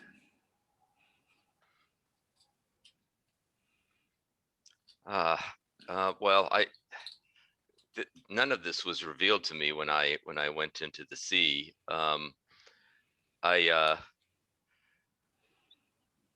Well, you can see that I'm not a fish, and I don't imagine that you are cannibals. Might there be a way to return me to the land? So you can sort of hear the noise of pans clattering in the back. It says, I will let you go, and that is all I can do for you. It said, if we catch you again, I'm sorry, but I can't not eat you. It will look like I am on your side. She lifts the lid on the crate and says, flee quickly. Yeah, and I think with that, I think Deslas will probably, the best way to flee is to become some type of sea creature again that is capable of swift movement. So I think I'll take an animal form. I think it will be a much smaller fish though, and a very kind of a very fast moving one. One of like a small fish with a torpedo shape that can kind of work its way quickly back to land, such as it is in this place. Let us see how your escape goes, Varin. Let's see if you can. Will your dice roll be Deslas good or Harrow bad? Roll and find out. It's kind of in the middle. I rolled a 12. So a 12 though is our success. You succeed without compromises. So you escape back towards the land. I'm going to shift now to, let's see, as we move the spotlight to Harrow to see how they're. Yes, you have managed to make your way into some of the vaults of maps and information here. Harrow, what were you searching for? Yeah. Well, I am. Part of me is like searching for what Blue Rose had asked for. Which remind me again, what is it especially that she wants? She wanted. There was a particular. Said you'll know it when you see it. It is a map of on obsidian black vellum that will draw the light from the very, from the very air. Said, don't open it, don't read it. I said, oh, and yeah, and if you can find a map of the weird as well, that would be probably really useful. Okay. Amazing. Cool. So I think I think Hal's looking for that. I don't think they're looking for anything else in particular. You then search the room. Is there any of your special abilities you're drawing upon here, or we'll see how kindly the fates are to you by rolling a d20? Yeah, most of the abilities I took are for if I roll poorly in a situation like this. The hitman special, so to speak. Preloading and understanding how the dice seem to treat you, Leandro. Absolutely. Roll a d20. I mean, I could have collected a bunch of neat magic items that let me do stuff, but no, precaution is what I went for.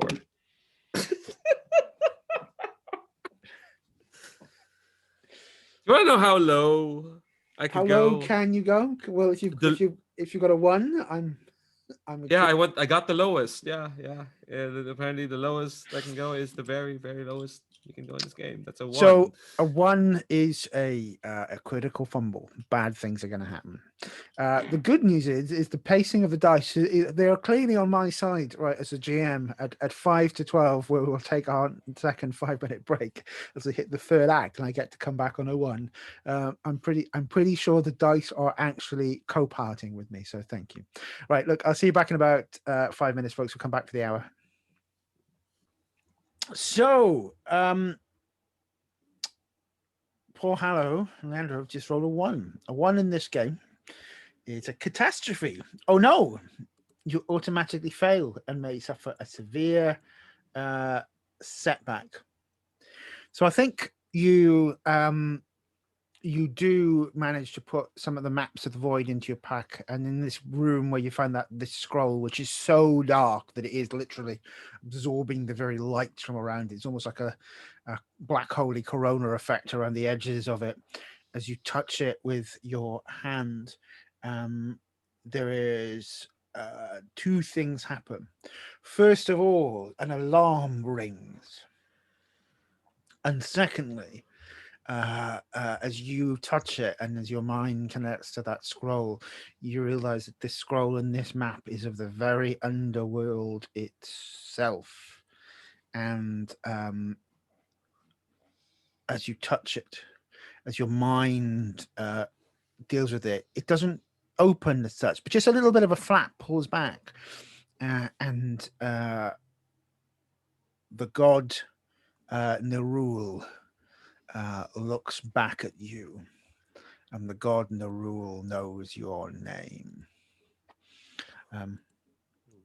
Nerul is the patron of those who seek the greatest evil for their own enjoyment of gain. His worshippers include evil necromancers and rogues, depicting him as an almost skeletal figure with a bear's scythe. Known as the Reaper, the foe of all good, hater of life, bringer of darkness, king of all gloom, and reaper of flesh. So you have just awoken and piqued the interest of a death god, which seems appropriate for a 1. Beautiful. I can ask them if I'm actually alive. Cool. I was gonna ask, like, when you say that Nerul knows my name, is it like is there some true name nonsense going on here? As in, or do they just know like the name I'm using right now?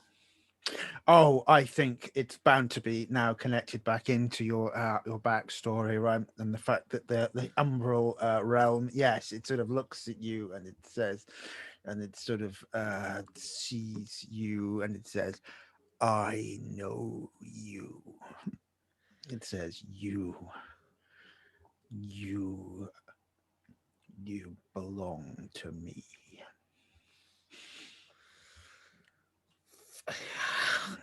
I think there's an alarm. I like this like staging, like the alarm blaring and then the rule popping up and like the alarm kind of like fading as their attention kind of like overcrowds all sensory data. As like Haddle is just kind of like just completely like in deep terror, I guess. They're like holding like the map. It's just I what?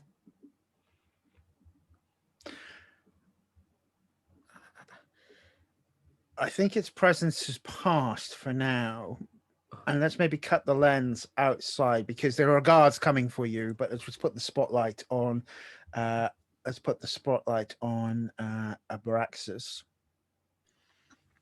You hear the alarms. You look around. There is no sign of. There's no sign of Harrow anywhere.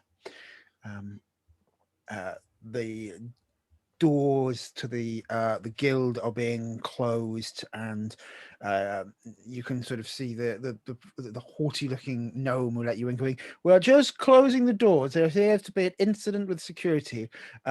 We will wait for a little while. Refreshments will be provided as this thief is uncovered." Is there anything I can do to help? I can.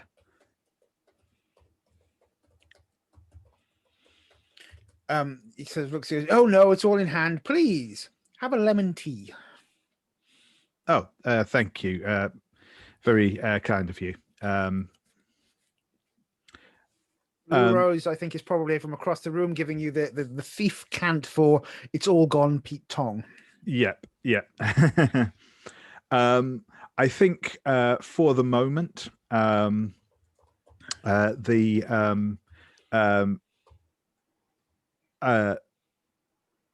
going to take the cup of tea, and wander over to see if I can find Blaze.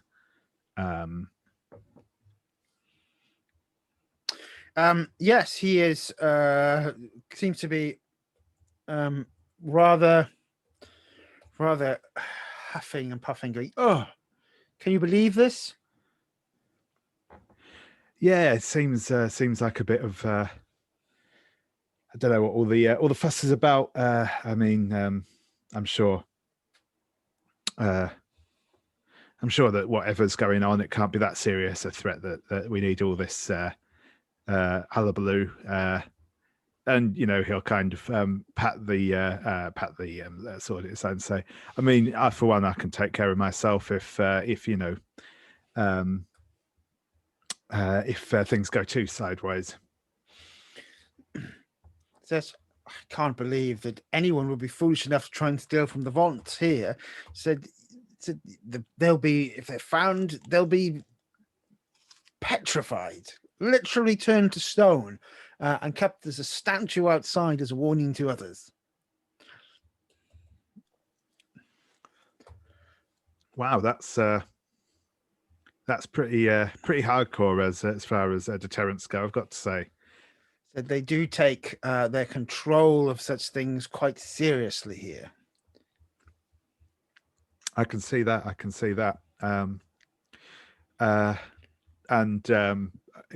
is going to sort of like shrug and say, "Well, looks like we might be here for a little while this is going on. What brings you here to Ginja? Do you live around here, or are you just passing through?" "Oh, I'm just passing through." I said, I have my own ship. I prefer it out there, truth be told, but they do very good seafood here, best in the 20 spheres. To shame about, and he nods over to the Illithid and says, "Shame that there are so many of them about here." Oh, really? I only, say we've only just got into town, so I've not had much of a chance to meet the locals. But Svan over there seemed like a decent enough chap. Smiles and says, "Aren't you sweet? I'm sure you'll survive a long time." So, have you had run-ins with the Illithid before? They are somewhat ubiquitous in this area of space. So this is why in the wild spaces that the weird is the only possible way through without dealing with them, and why it is so dangerous. So we'd actually been thinking we might try journeying the weird ourselves. Do you have any tips for a fellow traveller? It's my friend. The first tip I have is never give away anything valuable for free. What possibly would you would like to exchange for such information? Well, I'm sure we could come to some sort of arrangement. I can be, but is there anything that you're looking for that maybe I could help you with? Says, I am always on the lookout for any foolhardy ship willing to cross into the weird, unsuspecting.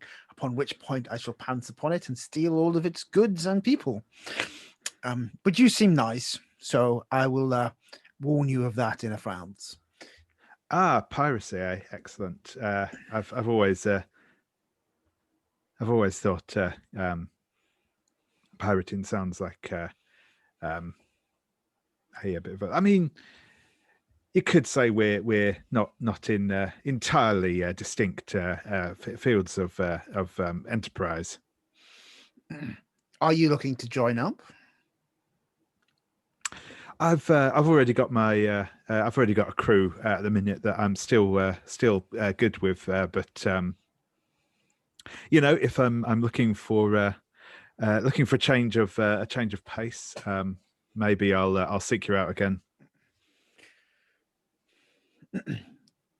On my ship will be traveling back into the weird. I said, it's yours, the strange looking one that came in today. That's right. Yeah, that's right. Said, stolen from, I believe, the Rock of Brawl. I mean, you could say we more sort of liberated it, but I'm sure that the trade lords would use the stealing word. And the bounty word that goes with it. But I am quite, I suppose, in awe of your chutzpah in the matter, and feel that maybe there is something we could do. Perhaps you could tell me why you're traveling into the weird, and I will decide the price of safe transit. Well, there's a couple of we're just traveling in general. There's a couple of places we want to go to, and we thought the weird might be a good entry point to that. But then he's going to lean in a bit more and say, in specific, we think there's someone being held in illithid space, or in the weird, and if we can get to them, help free them, that's our destination, I guess. He looks and says, tell me more. You're not thinking about the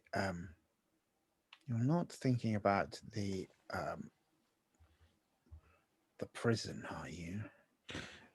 Big silver tower? Yeah. Does that sound like it? He smiles and passes you a silver coin. It says, give it a little polish and put it into the bottom of a flagon when you wish to speak to me again. I said, I think there may be an arrangement that we can come to.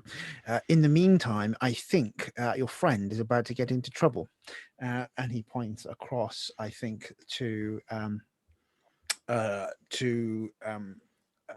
Harrow, who is being probably led out by guards at this point.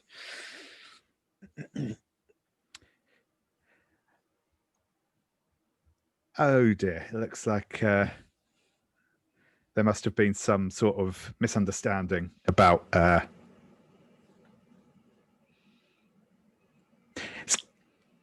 about maybe they got lost on the way to the powder room. So it's stealing from the Cartographers Guild. Said, I don't even know if I would be this bold. You're either quite brave, or all bloody fools. I guess we'll figure out which. Honestly, I think it's probably both. Says, wonderful. Said, until we meet again, let's say, bottom of flagon, say my name. He said, we'll do lunch. Ciao. And he then turns back to watch what is likely to be made as a display out of Harrow. The GIF sort of hippo creature looks over at you and said, who are you? What are you doing back there? What have you stolen from us? Oh, I want to ask some, just a reminder, Dave. Yeah. That ring I got, Mhm. that cosmic forge. Remind me, what can it do again? You can use it to try and summon any device through force of will into existence, as long as you don't roll a 1. What's the chance of that going off in 2 different rolls, right, Leandro? Yeah, what's the chance? Yeah, Exactly. it is a dangerous device to use, but it is very powerful. The Cosmic Forge. This seems to be a time to use it. I think I don't know, is teleportation a thing here? Because like I don't want to make a big scene, a too big of a scene. I just want to be out of here. So I think look, Robbie, we'll see what happens if I roll a 1. This conjures something into existence, is what it actually does. So it is the Cosmic Forge. Yes, I want to conjure something that could teleport me out of here. Got you. Yes. So probably like some sort of keystone, or I think maybe it is like a. Because the thing is, like you said, I could conjure anything. Yeah, I actually did. So roll for me a d20. Yeah. I think like just to set me up for a possible incredible failure, Hallow looks at the rhino and says, "Oh, nothing, just hoping to conjure a successful heist." Well, it's not a 1, but it's barely higher than a 1. It's only higher by like 4. So is that a 5 or a 6 to a 10? It's a 5. Oh, 2 to 5. You conjure the object, but it appears at random location somewhere else in the omniverse.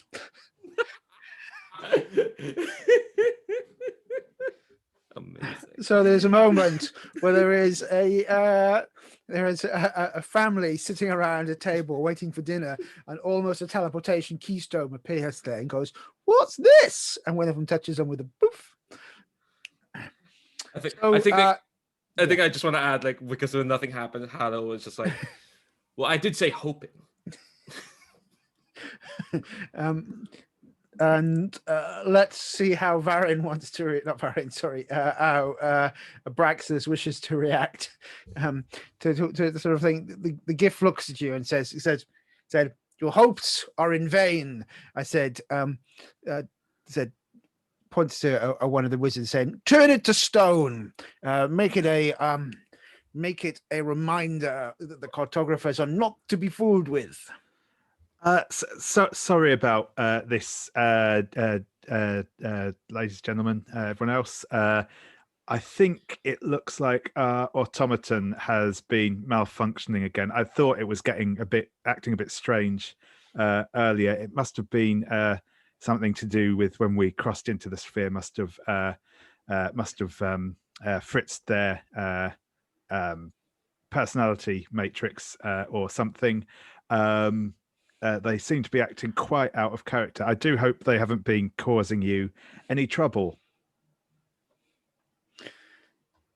To which point he looks at you and says, "This creature is in your employ." Says, "Seize that one as well. Turn them to stone." Look, I really think no one really needs to get turned to stone here. This has all been a big misunderstanding, I think. Hello, can you hear me in there, or is this your? Can you? I need you to try and reset back to your normal operating parameters. Has there been some sort of mystical interference again? Harrow just gives you like a dirty kind of look. And I think like they'll do this like weird blinking motion where like, one eye blinks and then unblinks and the other eye blinks and unblinks. And we'll just kind of like start saying nonsense. Like, I think they start repeating their their claims of being from Naker, and then suddenly it'll segue into a song about the joys of I don't know, cooking lobsters, and then kind of start almost like trying to wander off into a direction out of like I'm assuming they're being held. So they just start walking in a direction. I think on the basis of this was off the back of a 1, right? Talking your way out of this is going to require some form of special ability, because right now the guards are drawing their weapons and coming towards both of you. Okay. Whilst one of the wizards is summoning a field of petrification. That's fair. That's fair. See, I have an ability that can let me draw a crowd around me, but I already have a crowd of really angry security folks. Let's see. Yeah. What you got there, Abraxas? Yeah, we're going to get into a fight scene most likely. Yeah. I think. I think that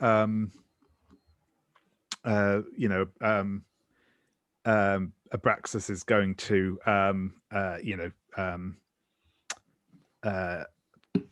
undo his sword belt, carefully place the sword down on the floor, sort of put his hands up in a placating fashion, and just take a few more steps towards the guards and Harrow and say, "Look, really, this has all been a big misunderstanding. I'm sure we can talk this over. There's no need for any trouble. We don't want to cause any problems here."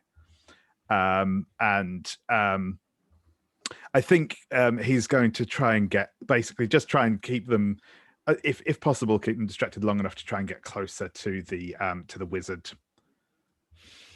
Roll a d20 to see if you're able to chat to them and calm them down as you make your way forward. That is a 15. Well, that's a success. So you, they are, you're a moment where they are, yes, absolutely fine, and you are close to the wizard. What is your plan?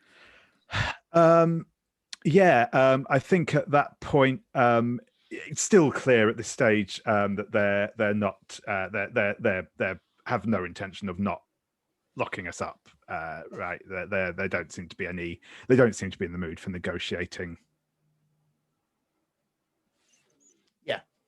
Yep. Sure thing. In which case, I'm going to make a flourish, summon the sword to my hand, and attempt to get it to the wizard's throat and say, "All right, just drop the petrification field. We're going to back out of here, and no one's going to get hurt. We have no interest in further delaying your business transactions here, but unfortunately, we don't have time for being turned into stone today. So let's keep things nice and calm, eh? Then roll a d20 for me, and as long as you've got 11 or above, then we're all right. That's a 4.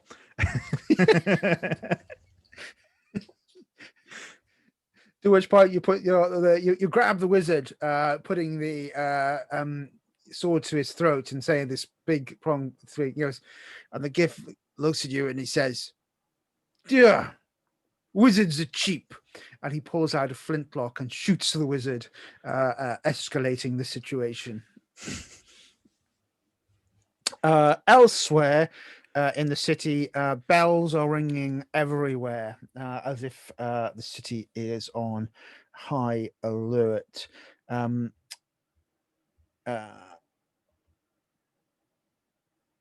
Deslas, where are you at this present moment in time? I would say climbing back up to where the dock area Yeah. is after seeing the crone. I think we see gnome guards sort of trying to board the Spirtifarer at this point. They have been told to capture the ship. Unacceptable. I'm going over to the ship and I'm gonna be like, whoa, what are you doing? This is my home right now, and this is unacceptable and extremely rude. I don't see any gifts. I don't see any paperwork or warrants or anything like that. To which point, Ollie Lightgauge, still smoking a pipe, holds out a glittering warrant that says, "Your ship's been impounded by order of the Cartographers League. It appears some of your shipmates are engaged in thievery, and as they are going to be turned into stone, the ship is forfeit for the cost of the magics." I don't think I've heard anything about a trial or any proof. I don't see no paperwork still. You can't just choose to do what you want with my ship. We don't live here. He goes, "But you are visitors here and are bound by our Visitor- laws." Yeah, that means you think we're gonna know everything about your world, the rules? Do you have a piece of paper or a tablet that shows maybe they made a mistake? You can't just condemn people without a trial. What kind of savagery is this? Yeah. he says, "Oh, I'm sorry that stealing isn't illegal where you are from." Well, I don't know. We can view things differently. Maybe what you saw as stealing could have been like, I was looking at something shiny. Like, I don't know. I don't see a story being presented. Look, Children will be children. look, I'm really sorry about this, but this ship is impounded by order of the Cartographers Guild. The warrant is genuine, and as a result, you can present a complaint at your relevant embassy. I don't even. This is how out of stock this is. I don't even know where this embassy is. I want to talk to your manager. How about that? Ha ha. He sort of looks at you and he says, I haven't got time for this." He says, "Put the binding chains down on that vessel." Again, they are trying to bind the Spirtifarer so it can't leave. Seraphim appears on the deck of the ship and looks at you and said, "We can't let them do this." I know that, Seraphim. I'm gonna try and get whoever started trouble out of trouble. I can't leave these people alone for a second. And I look to like the most competent person besides the guy who just said go to the embassy. And I'm gonna be like, you send me to the embassy. I'm going to put in a complaint on the treatment against visitors and guests here. But I think Gilblink is still with you because he goes, "Oh, I can take you to the embassies if you wish." Oh, yes. See, this is a nice fellow here who actually explained things to me instead of just asserting their weird dominance over us without explaining how things work. Thank you so much, good sir. Let us go to the embassy where polite company resides. That seems perfectly fine. And as you're doing that, Seraphim starts throwing magic missiles at the people trying to chain his ship up. Yeah, and- you guys hold until I sort this out. yeah, Seraphim's doing that. Gunther von der Pomp has drawn his rapier, going, "None shall pass," and going like, "What is wrong with these people?" claims Seraphim as you wander to the embassy. So I just walk away. They got this, and I'll walk away. I'll take care of the paperwork. Varin, you'll climb back onto the land, and you can hear the klaxons ringing and the bells ringing throughout the stone town it as well. What are you doing? Yeah, so I'd be down at the water coming out when I hear this, I suppose. And I think Varin probably is confused as to what is the hullabaloo all about. It can't have to do with my little escapade in the water. And so Varin will kind of make his way back up to where our spell jamming ship docked. Sure, absolutely. You make your way up there, and let's say that you sort of arrive as you see. You saw just the tail end of that last scene, and Seraphim and Gunther fighting, whilst Deslas has gone off to make a formal complaint. Would Varin go with Deslas or? Yeah, I think Varin thinks, well, Deslas, certainly will be energetic, but Deslas also maybe could use somebody with a little more nuanced approach as well. So I think Varin will kind of scurry up to Deslas and say, what is going on? I thought I was stirring things up, but that doesn't hold a candle to what you all have been doing. I didn't do nothing. I'm here to solve problems now. Apparently, our two other mates have gotten themselves in a bit of a. They have been accused and accosted of thievery. So I'm gonna go and see what I can do to get them out of this trouble at the embassy. Well, yeah, thievery. Yeah, they're gonna get stoned. So they're gonna what? They're gonna throw rocks at them and. I heard turn and stone, so I don't know if it was a play on words or actually turning to stone. I'm not quite sure where magic quite lies in this world. So I'm not taking it one way or the other anyways, so well yeah, I think we'll see what we can do. yeah. I wonder what kind of thievery they were engaged in. I don't know, but I have to figure something out. Oh, by the way, this is Gleebank, and I introduce my guide. He's taken us to the embassy. He's been real helpful, so. Excellent. So let's cut back to the Cartographers Guild, where the GIF has just shot the wizard with a something that anyone else's hands would probably be counted as a blunderbuss. For him, it's just as a boom of fire hits this wizard who sort of erupts in flame. Let's maybe see as that happens. your careful beep boop boop robot automaton didn't seem to work so well. Hallow, what's your next plan?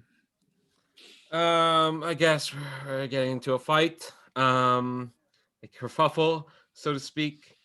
I think like I just like look at Abraxas and see if I get like the go ahead to like cut loose, so to speak. Um, if you're muted. There, Yeah, Dave. I think Abraxas is it was clear that he was like trying to resolve this without actual violence, but violence has just happened. So yeah, Yes. All his, right. his sword is already sort of going from that like, oh wait, the person I was threatening is no longer on the board, and moving into an actual like combat stance. Okay. Then this GIF has is a nearby foe, has Yes, he attacked a is. creature other than me, so Mhm. I will use a sneak attack to exploit their focus. Once per round, when a nearby focus creature other than you may exploit their focus. You may immediately move behind them for one of the following actions. Yes, and I put in a note what the actions Yeah. are. So tell me, are they a commoner or minion?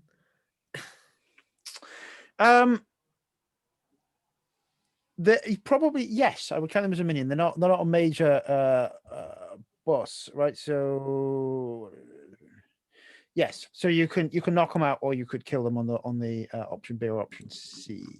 Yeah, I have AP to spend. I will absolutely take them out. Kill them, so to speak. Then spend your 3 AP, and then Just did. you strike them from behind. Yeah, I think. Um, yeah, I think they shoot the wizard, which is a lot, honestly. Like that's cold blooded, and I think like before they even like can blow the uh the smoke off their blunder pistol. I think immediately just like a very carefully placed crossbow bolt kind of like hits them at the exact spot on behind like on in their neck or so, which is hard to do because they're I assume they're quite big and it's hard to tell which ones, but Hallow knows.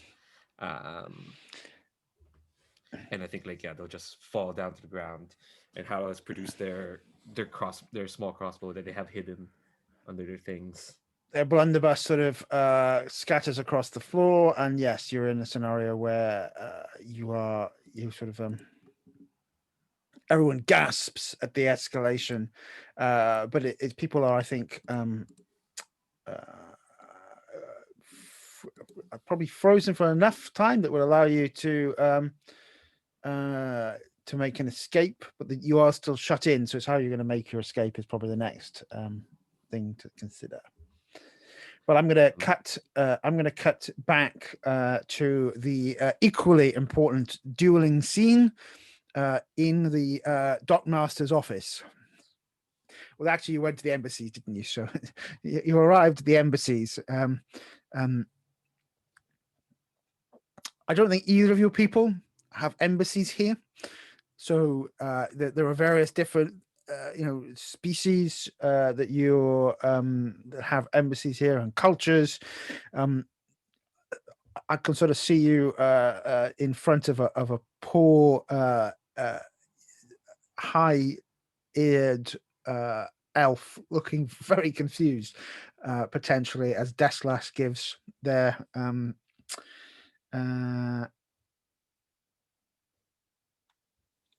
Yeah, I'm very upset.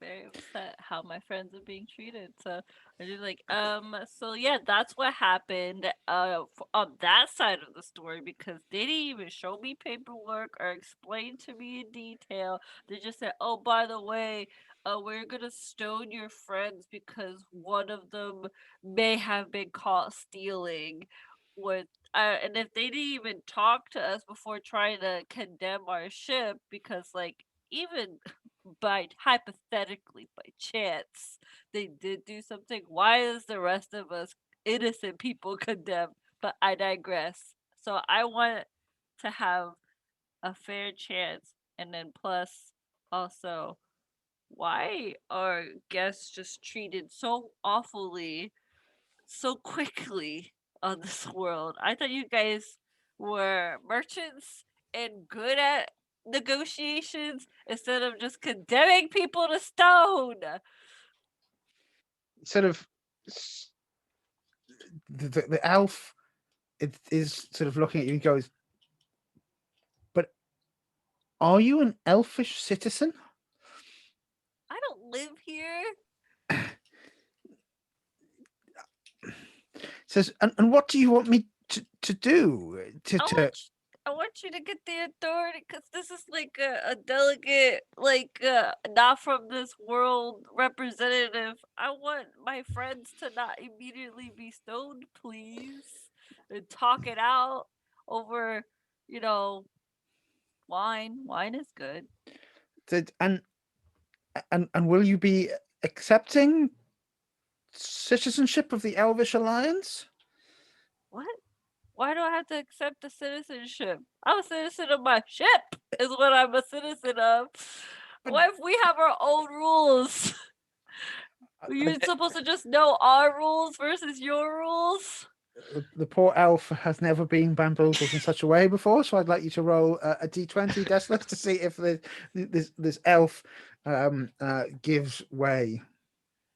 Okay. I will do so. I rolled an 18. The elf says, and if we negotiate your exit from this place, will you stop speaking to me? Yes, we just want our friends to get out.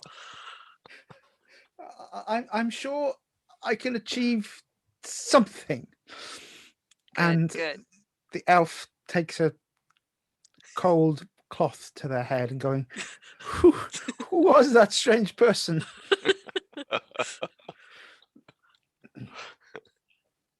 Harrow and Abraxas. The escalation has occurred. How is Leandro has fairly checked in that we're all okay with the fact that the GIF was taken out because you could have been knocked out instead. Are we happy with that, is he? That's certainly fine by me. It was he just shot someone. It seems perfectly perfectly reasonable indeed. Yeah. So that's fine. There is, as I say, that blast. What are you doing now then, Abraxas? Yeah. So I think that Abraxas is going to call out. Okay, I really don't like repeating myself this much, but we have taken we're going to leave here now. We don't want to hurt anyone else. You are all free to leave unharmed as long as we get the same consideration in return. I have no. But I will not be held back, constrained, or otherwise impeded by you fine folk here. Do I make myself clear? And I'm going to activate my I forget what it's called. My invocation ability. Oh no, sorry. No, I am not. That is not quite the right. What's it there? So my declaration ability. I meant, but that is more about getting involved in something, which this is kind of the opposite of. So that's fine. So I think I'm just though at that point going to I think grab onto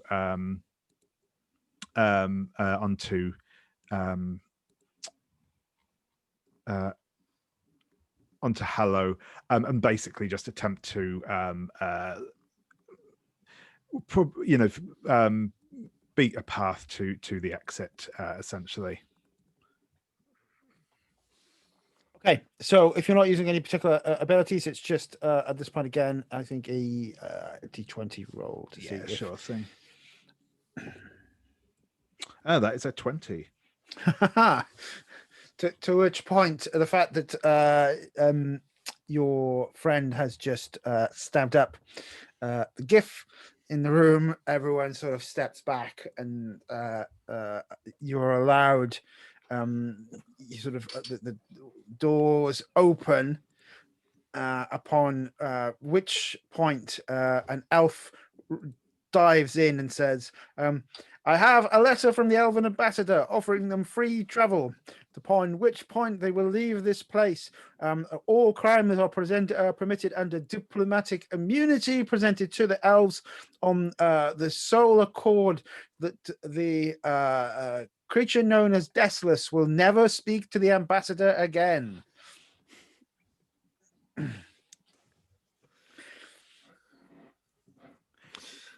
And I think that means we can bring everyone back to the ship. Question before Yeah. that happens. I don't believe I got away with getting the stuff we gave. Oh, I think it's yeah. I think you have, because they haven't taken it back off you yet. Okay, cool. All right. Calculated. We've gone from a 1 to a 20, so the 1 escalated the situation. I think the 20 is only fair that you escape with everything in your pockets. That's good. Cool. So I think upon which point we see you on board the ship, and the gnomes shaking their heads as you were sort of departing. There is a writ of exile saying that you are never, ever allowed to return to Ginja at any point. I'm like standing there looking at everybody, like arms like hands on my waist, just like disapproving shaking of my head, like what's it, like a upset father to the children, like, how did you create this mess? I think Hannah will just kind of like say to Blue Rose, I think we found out who the actual captain is.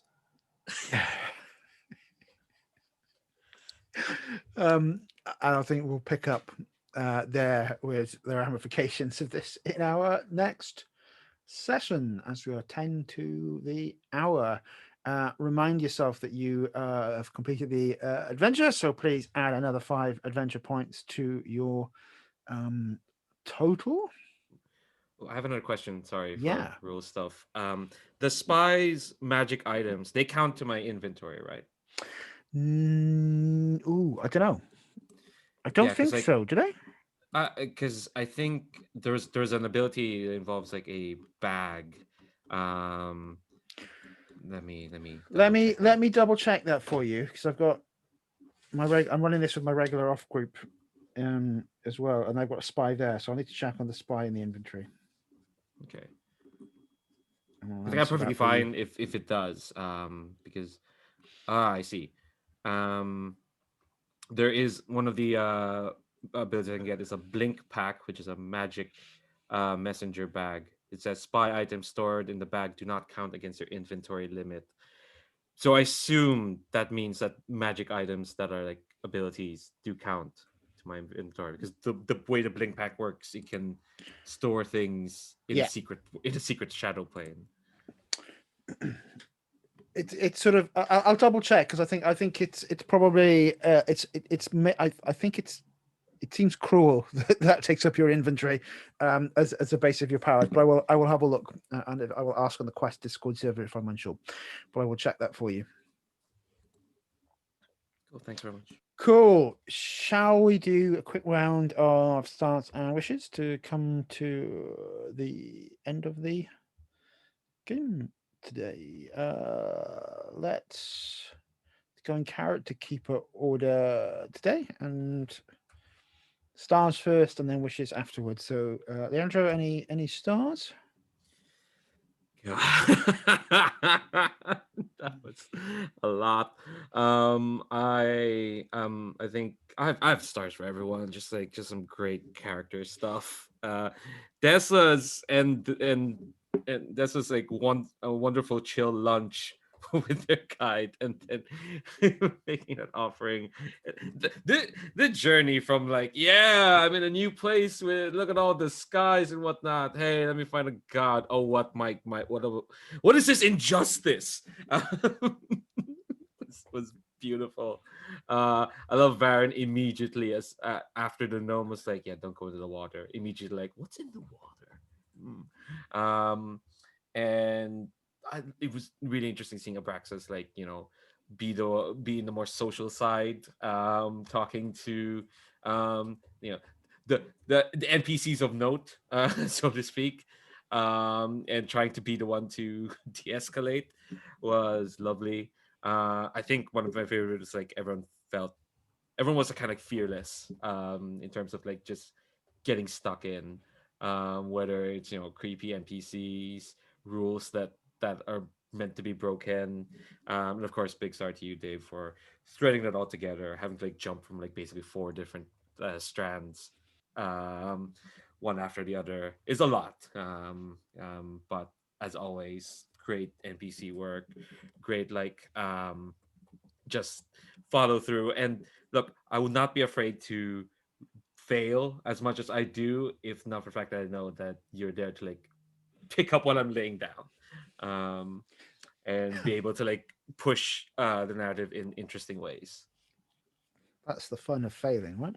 Cool. Thanks, Leandro. Robbie? You're muted there.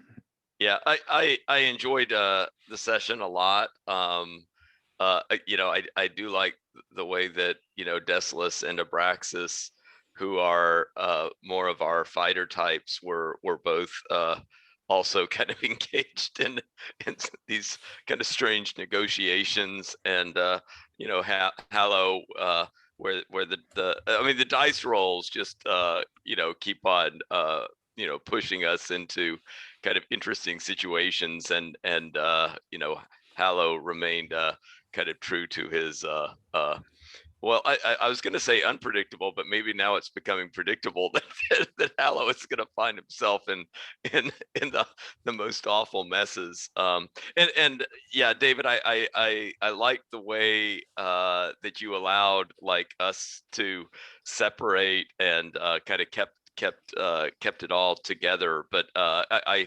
like sessions where the group stays together, but I also like occasionally these kind of sessions where you get like the camera jumping to like different characters and scenes to kind of see what everybody's mixing up. It was a lot of fun. Awesome. Thank you, Robbie. David?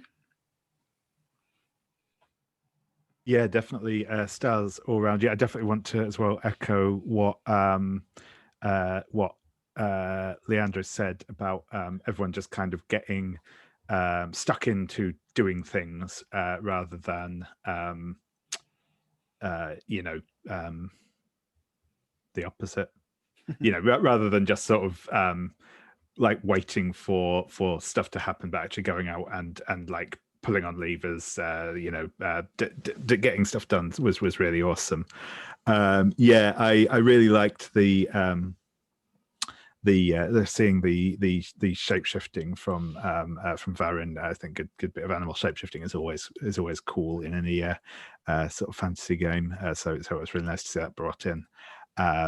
And yeah, I just really liked seeing as well Deslas fully committing to the tourist bit was great, and that whole thing was really sort of really charming, and yeah,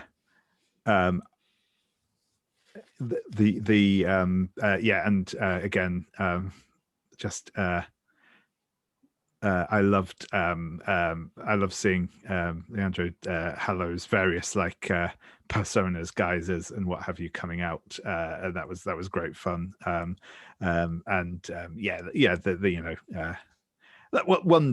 day I would like to see Hallow actually succeed at one of their schemes. But it's always fun watching the fallout of them, regardless. And Dave again is like just nice pacing, nice keeping things rolling, and keeping things sort of not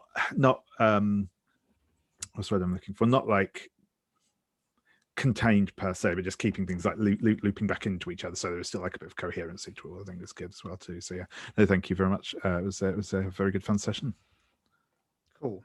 And much the same. I love the fact that it took exactly 5 minutes for Robbie to break the rules, and Chase. I don't know what to say, because I say this poor guide and arguing with the Elvish diplomat when you're not even Elvish citizens, going, what do you want me to do? That was so much fun. Let's go back. Oh, sorry, I haven't done Chase. Sorry, I do apologize there. Chase, do you want me to we're gonna give you a start. Yeah. So I definitely like how, even though we like all split up, it was handled very well. Like splitting up, doing our like individual scenes and stuff, and then combining them together multiple points seamlessly, even though like all the different things we did was like pretty different at the end.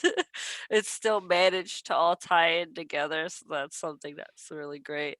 I also like the mischievousness of the members of the crew, just like, I'm gonna steal, or I'm gonna talk to this person that everybody seems to avoid, and I'm gonna just jump into this ocean. I know everybody's like, nah, you shouldn't do that. I'm just gonna do it. Like that kind of mischievousness is really entertaining.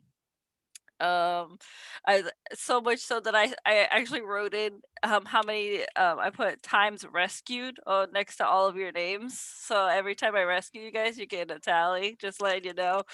But also like that like the world NPCs, they are reacting to us constantly. Like the way that they're reacting is just like, oh look, new people, oh god, we regret everything we've done with them. This is a bad time. No, but it's fun, because even though it's like we're not gonna see them again ever again, they're still memorable. So I like that. Cool, awesome. If we've got just a few time, if we've got a few minutes just to come back with any wishes, and then we'll draw to a close. So, Chase, any wishes for next time?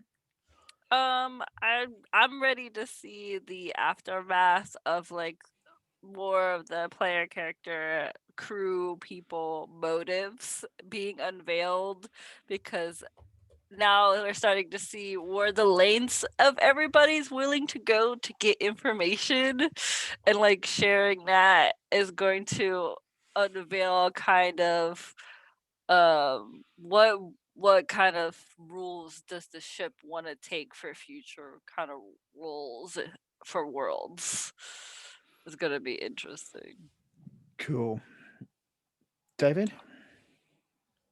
Yeah, I think the thing I'd most like to see, I think, because I don't think it's actually something we've had much of yet, is actually like a scene where we are all like working together at something. Because I think so far we've seen quite a few scenes where like a couple of different people are working up in team ups and all that sort of thing. But it would be quite cool to get like a big scene. Not necessarily next session, depending on what it is we wind up doing, but just at some point, I would like to see kind of a big like, whether that be like a your traditional like boss fight type thing, or just some other kind of exploration-y scene or whatever else, but just where we are all kind of working more together as a whole group, rather than as individuals or parts of a team. Though I also really like all the split up stuff as well, but just be nice to see the other side of that. Awesome. Robbie? Yeah, I don't know that I have anything specific. I mean, I'm looking forward to seeing where we land next. I suppose just thinking about previous sessions, kind of just interested to see how some of our experiences from this session or other ones, do kind of come into play in terms of how we kind of bond together as a crew.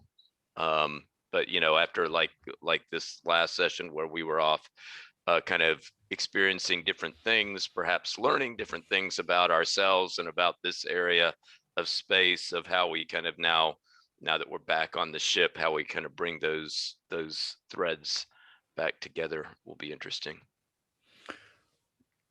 Cool. I'll do that as well. And Leandro?